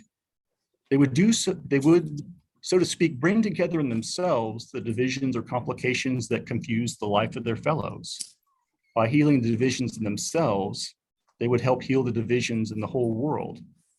This way of wisdom is no dream, no temptation, and no evasion, for it is, on the contrary, a return to reality at its very root. For Merton, the mystic was not only continually aware of the world's problems, but one who sought to resolve the conflicts on a personal level, and then to universalize reconciliation. Victoria's mystical insights came from within and without her birth culture's Catholic milieu. Doris Meyer, in her biography of Victoria, notes that she drew equal inspiration from Dante's vision in the Divine Comedy and the Eastern wisdom of Rabindranath Tagore. In them, Victoria discovered something akin to Merton's idea of the hidden wholeness. Meyer writes that Victoria recognized that, quote, both Dante and Tagore aspired to achieve allness, wholeness, the union of infinite and finite. As in Hagia Sophia, Merton often cited the holy wisdom of God manifesting itself as a feminine force, a tradition with its roots in Hebrew scripture. You may have seen in Victoria reflections of those unifying and sapiential aspects. In Merton's case, the path to wisdom was a long road of self-growth and discovery to achieve a spirituality that embraced the world, a journey now documented in his journals. To say that Victoria and Merton were possessed of a transcendent quality is not a novel assertion. Put your name on it. I believe that it was Merton's inauguration contract with Victoria that was one of the first human connections that put into action in Merton's life the mental shift from world denial to world affirmation. When we need them, whenever that is. From self-isolation to transcendence. I can trace the significance that Victoria had on Merton from his first letter to her in July 21st, 1958. The date of that letter is significant. That date, as I said, July 21st, 1958. Sorry? This was the midpoint of Merton's most active letter. And for this chronology, I refer to the time beginning with Merton's first great success as a writer of his autobiography, The Seven-Story Mountain, in 1948, to his death in 1968. More than simply just a midpoint, 1958 was a pivot point. In Merton's personal journals, we can pinpoint an important revelatory experience that happened just a few months prior in his first letter to Victoria, March 18th, 1958, at 4th and Walnut. Sorry, I'd already left. As noted, this is commonly seen as a shift for Merton away from an insular view of the monastic life, a view that saw the goal of monasticism and the spiritual life as denying the world outside the cloister wall in favor of an idealized life of prayer and asceticism. So I affirm this prior analysis of the downtown Louisville event and try to take it a step further. In And it's a Merton, $4 home biography one by Paul Wilkes and Audrey Glenn, Fourth and Walnut is portrayed as a cosmic reordering, a change in Merton's mental Is that it? landscape which affects all of his future writing. You'll This hit change it so that forced you him can to see what reconsider it includes. his monastic Yes, it vocation is, and yeah. now included in a It concern should be for the problems of $7.49. the It's war. on offer at $5. Take Mark, $4 off. It makes it sorry for $1. the interruption. Can we please shut the microphones because there is an interference, please? I think it's Paul's microphone. Please go Of ahead. course. Okay, hold on for just a second.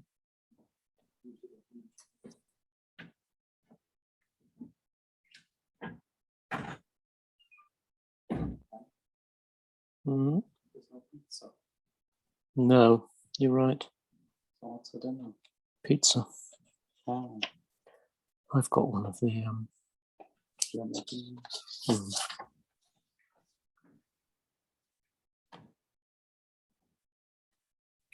Paul's not in his office, so wherever his microphone is, it's not here. So I can't Yes, help out with I'm that. just asking the technicians.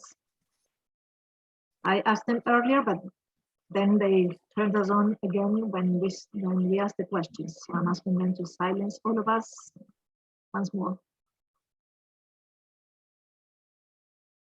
Yeah, I'm texting him.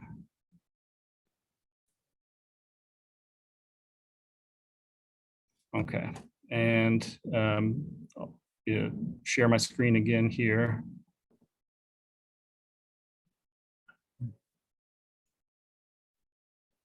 Okay, sorry about that.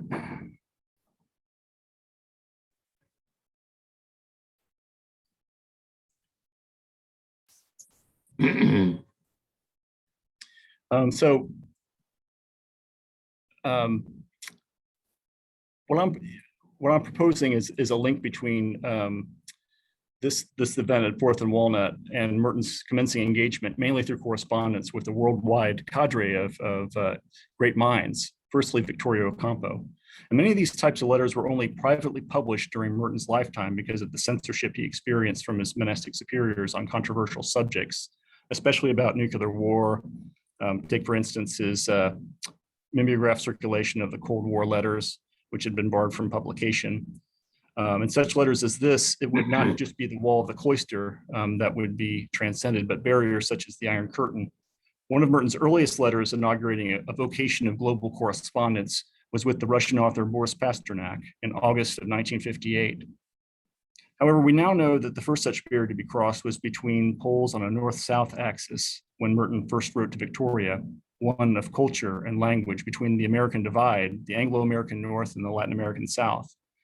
Shortly after recording the revelation at Fourth and Walnut in his journal, in April of 1958 during Easter, Merton penned the preface to the Argentine edition of Obras Completas. In it, he expresses his desire to become a person of the whole hemisphere. In the silence of the countryside, in the forest, in the cloistered solitude of my monastery, I have discovered the whole Western Hemisphere. Here, I have been able, through the grace of God, to explore the new world without traveling from city to city, without flying over the Andes or the Amazon, stopping one day here, two there, and then continuing on. Perhaps if I had traveled in this manner, I should have seen nothing. Generally, those who travel most see least. It seems I have heard the voice of all the hemisphere in the silence of the monastery, my monastery, a voice that speaks from the depth of my being with a clarity at once magnificent and terrible, as if I had in my heart the vast and solitary pampas. Now, as a clarification, Merton had contacts in Latin America prior to Victoria, but most were more responsive on his part. For example, Merton responding to publishers of books in translation or letters written to Merton by monks or nuns in Latin America for spiritual advice. He had an interesting exchange of letters with the sculptor Jaime Andrade from Ecuador. And again, Maria's presentation touched a lot on this, beginning shortly before his letters with Merton. And my argument here is not to diminish anything about the importance on art that they had, but it wasn't Merton initiating correspondence for the sake of global solidarity. It wasn't this impetus that came out of Fourth and Walnut, in my estimation. You know, he needed an artist for this commission.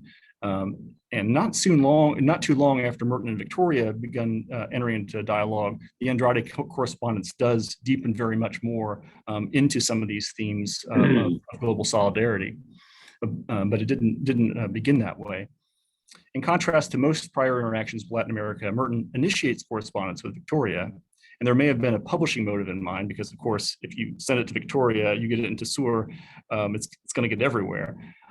However, it's clear from the tone of Merton's first letter to her that there's a connection to the experience in Louisville and a theme of solidarity that would prefigure the Cold War letters of the 60s. Although their correspondence begins with Merton writing to Victoria, I shouldn't place all the initiative for Merton's connections with Latin America, all the initiative with Merton, because in a sense, Latin America came to him. Nicaraguan poet Ernesto Cardinal had spent some time in his early life as a novice under Merton at the monastery Gethsemani, but novices also came to Gethsemani from Colombia, Bolivia, Argentina, and elsewhere in Latin America. It was through the poet Cardinal and James Laughlin at New Directions Publishing that Merton gained access to the poets of South America and fell in love with their writings, and South America and Central America. I find first reference to Merton hearing about Sur through New Directions Vice President Robert McGregor. He offered to send Merton a novel by Adolfo Bioy Caceres from Sur's publishing wing. Merton had asked a postulant coming to the monastery from Argentina in the spring of '58 to bring him a copy of Sur, and the Sur office sent him multiple issues. Merton may not even have realized that by this time, Sur had already included reviews of 3 of his books between 1950 and 1956. And these were the Latin American releases in Spanish by Editorial Sudamericana of The 7-Story Mountain, Seeds of Contemplation, and No Man is an Island. According to Christine Boshin, editor of The Courage for Truth, the collection of Merton's letters to writers, quote, the earliest of these letters to writers in Latin America were written to Pablo Antonio Cuadra, the Nicaraguan writer and editor of La Prensa, beginning in 1958. Although Victoria is listed among 15 other contacts in Latin America, Boshin was not aware at that time in 1993 of Merton's earliest correspondence with Victoria, nor were any of the scholars aware of this before the recent discovery of 13 new letters, the first of which precedes the Cuadra correspondence. Cuadra had already visited Merton at Gethsemani through a visit arranged by Ernesto Cardinal. However, Merton waited to write to Cuadra and first reaches out to Victoria in letter form. Merton had other earlier global contacts prior to Victoria. For a decade, Merton had been in contact with Yves Lenoir following the publication of The 7-Story Mountain. But Merton reaching out to Waugh was a little bit more for the sake of having a writing mentor, rather than to open himself to a broader world. One could argue that Merton's correspondence with Jacques Maritain in the same year of 1948 was a thread of engagement with the world. However, Maritain was the initiator there. He wrote first to Merton. Victoria also, as a side note, knew and greatly respected Maritain, thinking that maybe he was a better Catholic because he was a Catholic convert, and maybe she had a same instinct about Merton being a Catholic convert, that maybe he went a little deeper with his Catholicism. Merton initiates contact with Erich Fromm, the German-born psychoanalyst and philosopher living in Mexico. He engaged Fromm on the intellectual plane, but he was not quite in the mode yet of worldly engagement. Though claiming sympathy in opposition to war, Merton refused to sign an anti-war declaration from Fromm, sent in March of 1955. So it's a little bit too early for him to start with those engagements that he gets into post the Fourth and Walnut experience. Merton said at the time he was ignorant of current events and that his superiors would likely object to him signing a public statement. Moreover, at this time, he claimed that he did not know of progressive Catholics who might sign, except possibly Jacques Maritain or Bishop John Wright of Springfield, Massachusetts. Right. By the 60s, he had signed public petitions and was in contact with many anti-war Catholics, which emphasizes the changes that Merton experienced in 1958. Merton's letters to Victoria are a rare example of an international contact that Merton initiated and that was begun primarily for the sake of communication before 1958. And also there's the first of such letters to follow the 4th and Walnut Streets in Louisville, at least that I can find. The words of Merton's first letters to Victoria echoed the language expressed in his journal entry about his downtown Louisville revelation and demonstrated his desire to establish a human connection with like-minded intellectuals. I assure you of my complete agreement with all that SUR stands for, my utter solidarity with you. I say this not only as a writer, but as a monk, because I realize now more than ever, dedication to God and religious life cannot be pretext for attempted evasions, but on the contrary, commits a man all the more irrevocably to a position and a witness in the world of his time. Merton called his first response to the letter un vrai don de Dieu, a gift from God. Fortunately, Victoria's first letter to Merton, first letters to Merton have not been discovered and likely will not be. Yet a few things are apparent. As in her biting comments quoted earlier, she was known not to mince words, and Merton responds back to her, "How can I thank you for the simplicity and confidence with which you tell me so frankly what you think?" I have no doubt that she told him exactly what was on her mind and what she thought of his positions. In her frank response, Victoria seemed to have quickly established a connection with Merton, but she was also clear that Merton's relationship with God and the institutional Catholic Church was differed from her understanding. This seemed evident from Merton's attempts at a clarification. He didn't back down from his essentially Christian identity as a monk, but perhaps for the first time tried to articulate something else from the unifying vision that he had in Louisville. Never believe that I am some different being from you because I'm here in a very quiet monastery without problems like yours. Much to the contrary, I live in the heart of your problem because I live in the heart of the church. I do not believe myself truly a monk or truly a priest if I were not able to feel in myself all the revolts and all the anguish of modern man. Merton sent 2 essays with his initial letter, Prometheus, a meditation, and what he calls, quote, statement addressed to intellectuals, which he didn't name, but is likely from the context, a letter to an innocent bystander, an essay in the form of an open letter. Merton named the intellectual who witnesses violence as an innocent bystander. Though not the cause of violence, the intellectual was also not ignorant of it and was implicated through a shared humanity, must resist injustice through courageous witness. He included clergy among the bystanders who were called to bear witness. He would carry this theme into the title and message of his book, Conjectures of a Guilty Bystander, in 1966. This is the same volume that published for the first time the private revelation that he had in downtown Louisville. The monk now not only must recognize the positive effects of connectivity to the rest of humanity, but he must also implicate himself in the violence of the world and recognize that to be aware of these evils is to be a guilty bystander. Yet the intellectual and the monk must respond nonviolently. From available evidence, Victoria was one of the earliest people to whom Merton had sent letter to an innocent bystander. It was published in the following month in France. Victoria published it in early 1959, and it was sent to Czesław Miłosz for his journal for Polish emigres later in 1959. And it did not appear in English until 1961's The Behavior of Titans. Once again, for Merton, this essay was part of a process of crossing boundaries and forming connections between intellectuals throughout the world.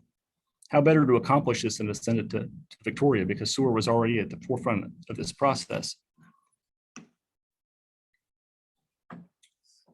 The challenge for Merton as a monk was to engage in authentic dialogue with the person of faith, with those such as Victoria, who may have been drawn to things spiritual, but who operated outside of religious institutions and traditional roles. This was especially true for Merton as a Catholic in dialogue with intellectuals from Latin America, whose struggles with the institutional church were cast against a history of colonial exploitation. At a meeting of the International Thomas Merton Society in 1995, Miguel Grunberg spoke of how he counseled Merton in his message to poets to neutralize certain clerical language. Merton was writing this message for a meeting in Mexico City in 1964 of poets, most of whom were from Latin America.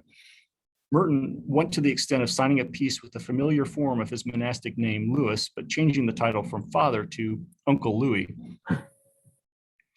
In his January 1959 letter to Victoria, Merton was clear when he speaks to her of God. It was a dialogue, not a sermon, refuting the assumption that by having taken vows or being an ordained cleric, he had all the answers. If Merton did not already know of Victoria's interest in Tagore, he would have seen in the pages of Sur openness to varied religious traditions. We see references to the Buddha and the Bhagavad Gita in the reviews of Merton's books of the 1950s, well before Merton himself had published on tradition. Merton also sensed that to stand with the intellectual, he had to acknowledge the rift between the secular and the religious worlds. He wrote in his first letter, "It seems to me that I am bound by the circumstances of my own life and background to do something to heal the prodigious and unpardonable breach that has arisen between the church and the intellectual world of our time." Merton would many times revisit the style of dialogue that he first exhibits with Victoria. Such letters to friends, and some written as essays in the form of open letters, followed the theme of the guilty bystander, self-inclusion in systems of violence and miscommunication that lead to division. An example of this is his apologies to an unbeliever, an attempt at respectful dialogue between an atheist or an agnostic. There was a conference for novices in 1963 where he expressed the value of putting oneself in the place of those with whom you're in dialogue, kind of meeting people where they are. There was a group of foreign journalists that recently had come, and Merton had encountered a Peruvian who was fallen away from religion and was pretty bitter at the church. Though the Peruvian was skeptical of contact with this representative of the church, this monk, Thomas Merton, Merton found points of meaningful dialogue, and soon the Peruvian had insisted that Merton come to Peru to visit. Merton effectively, though humorously, expressed to the novices this need for authentic dialogue, saying, quote, "You have to feed people what they can eat. Don't give sauerkraut to people from the Andes." And there may be some great sauerkraut restaurants, you know, west of Mendoza that I don't know about or Merton didn't know about, but who knows? But I like that. Don't feed sauerkraut to people from the Andes. Another is another one of these attempts at kind of meeting people where they are is and forming some kind of rigid dialogue is letter to a white liberal, which is addressed to fellow white progressives engaged in the struggle for civil rights for Black Americans in the United States. Merton claimed that these white liberals, though viewing themselves as working for a just cause, were undermining equality by their own prejudiced assumptions. Merton was concerned about a subtle condescension that existed among whites that defined equality by unfairly projecting that Blacks would need to be recreated in the image of whites to be equal. Though Victoria clearly identified as a feminist, she was sometimes critical of the movement in ways that resonate with many of today's feminists. Like Merton's white liberal, she felt that progressive women and their male allies may have hurt the women's movement by expecting that women must become like men to achieve equality, even taking on many faults inherent to patriarchy. She recognized the liberated woman might lead in different ways than a man in power and might carry herself differently. An expression of this belief was her admiration for the businesswoman Coco Chanel and her world of high fashion that she revolutionized. In contrast to mainly mainline feminists who advocated eschewing high fashion, Victoria stated, quote, "It would be a shame for them to do away with the spectacle of a well-dressed woman." Merton's and Victoria's dialogue did not progress to such a discussion on the topic of feminism, but we can see Merton expressing similar ideas in some conferences he gave for sisters in 1968. He referred mainly to Mary Daly's book, The Church and the Second Sex, describing the feminine mystique as an idealization of women, which harms them through patriarchal distortion of their true nature. Of course, it was in the spirit of international solidarity, especially between North and South America, that Merton found some of his truest resonances with Victoria. Both made connections across hemispheric borders and helped foster a sense of unified American identity across continents and through literature. As Merton wrote for a commemorative volume about Victoria, quote, "She symbolized America in the broad sense, the only sense in which I am proud to be numbered among Americans." The paradox of these lives of transcendence, of establishing deep bonds of love, which can bring great joy, is the parallel pain when these bonds are severed by death. Merton and Victoria had the ability to realize on an intuitive level a broader perspective on death, not just the negative. Yet both still felt deeply the pain of their own losses and empathized with the pain of each other. Victoria revealed to Merton the heartache caused by 3 family deaths. In a letter of July 4th, 1959, which is not extant, she told Merton of the death by suicide of her niece, Angelica Benvolio Ocampo, not yet 32 years of age, whom she called Bebita. We know only of the letter through Merton's answer. He did not minimize the pain of the loss or claim to be able to explain why the suicide happened or why the death of young people happens.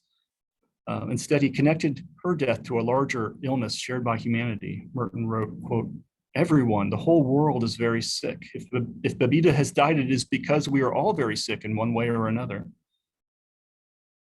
In less than a year, Victoria would lose 2 sisters. When she informed Merton in December of 1967 of the death of her sister Francisca, she spoke of her sister's long sufferings as a caregiver for her husband, contrasted with the mercy of only a brief illness and sudden death. She wrote, quote, "The unexpected death, merciful to her, was cruel for us, for my sisters. The following June, another sister died suddenly, Rosa, the mother of the young woman who had committed suicide. Maybe because of Rosa's continued suffering over the loss of her daughter or for other reasons, Victoria again described her death as merciful. However, this did not diminish her pain. She continued, quote, "Why can we not understand or accept death as something as natural as birth? It is still incomprehensible and horrible." Merton was all too familiar with the impact of the death of loved ones, having lost a mother at 6 and a father at 15, as well as his brother during the Second World War. Not long after responding to Victoria and her loss, he would depart for a journey to Asia. This trip would be the greatest achievement in his lifelong task of building bridges. This time it was to enter into dialogue with the religions of the East. He would speak at an interreligious conference and meet the Dalai Lama. As I mentioned before, the transcendence need not imply a severing of one's roots. Merton's embrace of Buddhism did not imply a breaking of his ties with or identity as a Christian monk. He'd received permission to travel by his abbot, and while there, prayed the Psalms and celebrated Mass each day. It was his Asian trip that also brought him face to face with the mystery and inevitability of death, both natural and incomprehensible, as Victoria had described. Just a week before the tragic accident that would take his life, he describes in his Asian journal the powerful experience he had at Polonnaruwa, and Paul shared with us some wonderful images of that. Facing his own death soon after, we will never know if Merton's 1968 revelation at the Buddha statues would have made the same type of transformation in his writings as the 1958 revelation in Louisville. However, I am confident that Victoria would have been a person with whom he could have shared the experience had he returned from Asia, someone who understood transcending limits of country and culture, and a person who searched for God in novel ways. To conclude, Victoria Ocampo and Thomas Merton continue to inform and inspire a broken world, a world in need of wisdom, a world in need of art, and the kind of vision that transcends the differences that cause global unrest. Theirs was also a friendship that could offer mutual support during personal loss. In troubled yet exciting times, Merton and Victoria forged a bond of healing that was, at first, a joy to one another, and now has become a gift, or at least the fragments of a gift, for us to piece together. They were the pioneers, but ultimately it's up to us to take the fragments they left us and to learn how they can be pieced together in the process of global reconciliation. Thank you.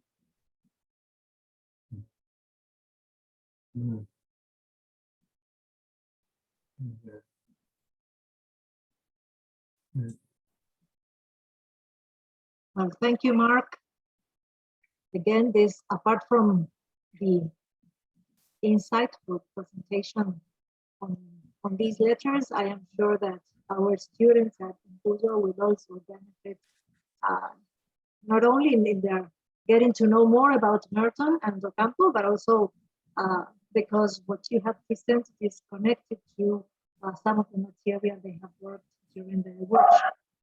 So I'm very happy really how both the workshop and the conference have come together in this last session. Are there any questions, reactions, anything you would like to share?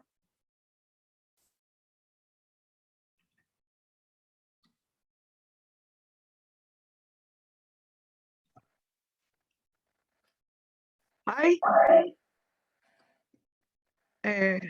Yes, Cristina. This is a very truly meeting point. Thanks a lot, Marce. So rest for a while, take naps. Thanks a lot. A true meeting point. I would like to ask all of you who are there to turn on your cameras so that we can take a picture, since we cannot be together in a classroom at the university, at least to have a picture of all of us who are attending the conference. Edward, do you have a question? Dr. Kaplan? No. No? Okay. I actually have a question, Marcela, if it's okay. Okay. Okay, so go ahead. Yes. It's a question, a comment, actually, more than a question. I just wanted to thank a lot Mark, because for all the years that I have been working on the subject of Thomas Merton, he has been such a wonderful resource. He has always been so kind, and he has always, and I think I'm not the only person that is that thinks the same. He always is ready to help whoever is studying the subject. And I take the opportunity, I have never met him in person, of this meeting to make a tribute to him, literally. Without you, my book, it won't have been able to be published. And Mark, thank you so much. And your talk, of course, as usual, fantastic and full of insights and very illuminating. Thank you, Mark. Pleasure to meet you virtually as well, Maria. After talking on the phone, emailing so many times, to see you face to face, it's been great, and to hear your wonderful presentation too.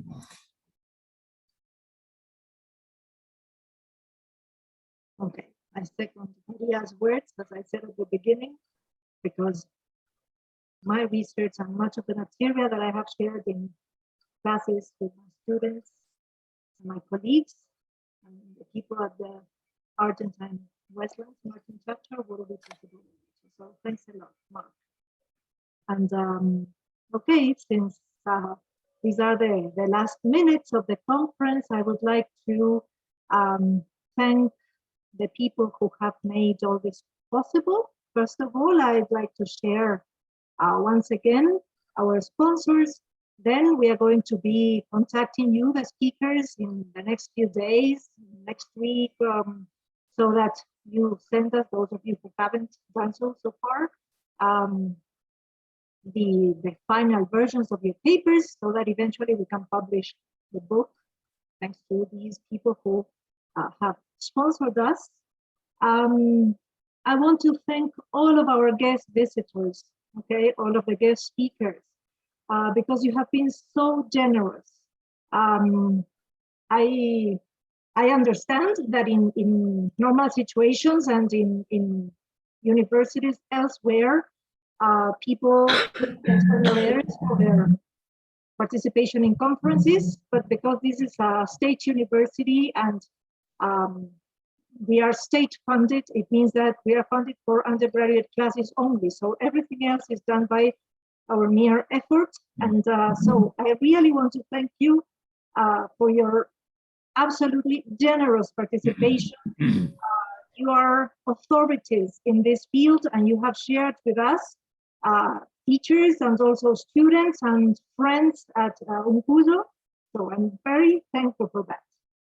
And I also want to thank people in the Victoria Ocampo translation program, Gloria, Guadalupe, Agustina, Veronica, Melanie, who worked in the translator literary translation workshop on Monday and Wednesday, because they paved the way for this meeting today, so that students could also, undergraduate students could join this conference. And then I have made a short list so that I don't forget anyone, because I'm very moved, really. I want to thank everyone at our small chapter. Okay, I want to thank Eduardo Josan, who did the beautiful pencil drawing that became the image with which we announced this conference. Veronica Mastrodonato, who is here and who worked so hard trying to get the sponsors. She sent tens and tens of emails, and well, she got those sponsors that are going to help us publish the book. I want to thank Paola, who, in spite of a difficult time, helped us translating Sue's presentation yesterday, and Sue, who was the only speaker from the Merton chapter, so she represented us with her presentation on the topic she researched in her thesis. Valentin Capadona, who is also here because he was in charge of the Instagram account and, well, getting everything put together. Then I want to thank Guillermina, who is, well, my friend and who always seconds me in all ideas that get into my head, academic and others. And, well, all the students and colleagues that have supported us in this conference, okay, the Vice Dean, Dr. Solana, who always supports us in these ventures as well, and Professor Laura Lavashka, who is the director of the Research Institute. Y también agradezco al personal de informática que nos ha ayudado con el soporte técnico ayer y hoy, okay, the technicians from the Office of Informática at Filosofía y Letras, who have helped us these 2 days. So, well, I just have no more words. Thank you, everyone. Attendants, speakers, and people at the Victoria Campo program and the Merton chapter.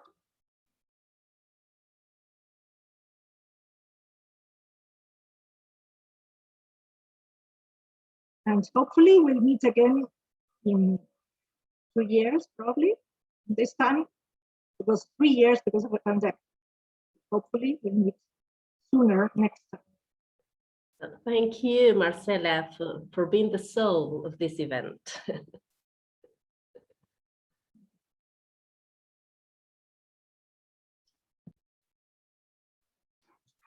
Muchísimas gracias. Thanks so much. Thank you. Thanks a lot. You're building bridges. Thank you. Okay, I'm reading the beautiful comments in the chat. Then for those of you who missed some of the presentations, they will be available in the YouTube channel of Facultad de Filosofía y Letras. Then I'll send the details by email for those of you who don't have them, so that you can listen for the first time or listen again to conferences. I think that the depth of what everyone has shared is so much that we need to listen again and reflect upon the beauty and truth of what everyone has said here. So, well, thanks a lot. This is it, and I'm honored and happy for this conference. Bye-bye.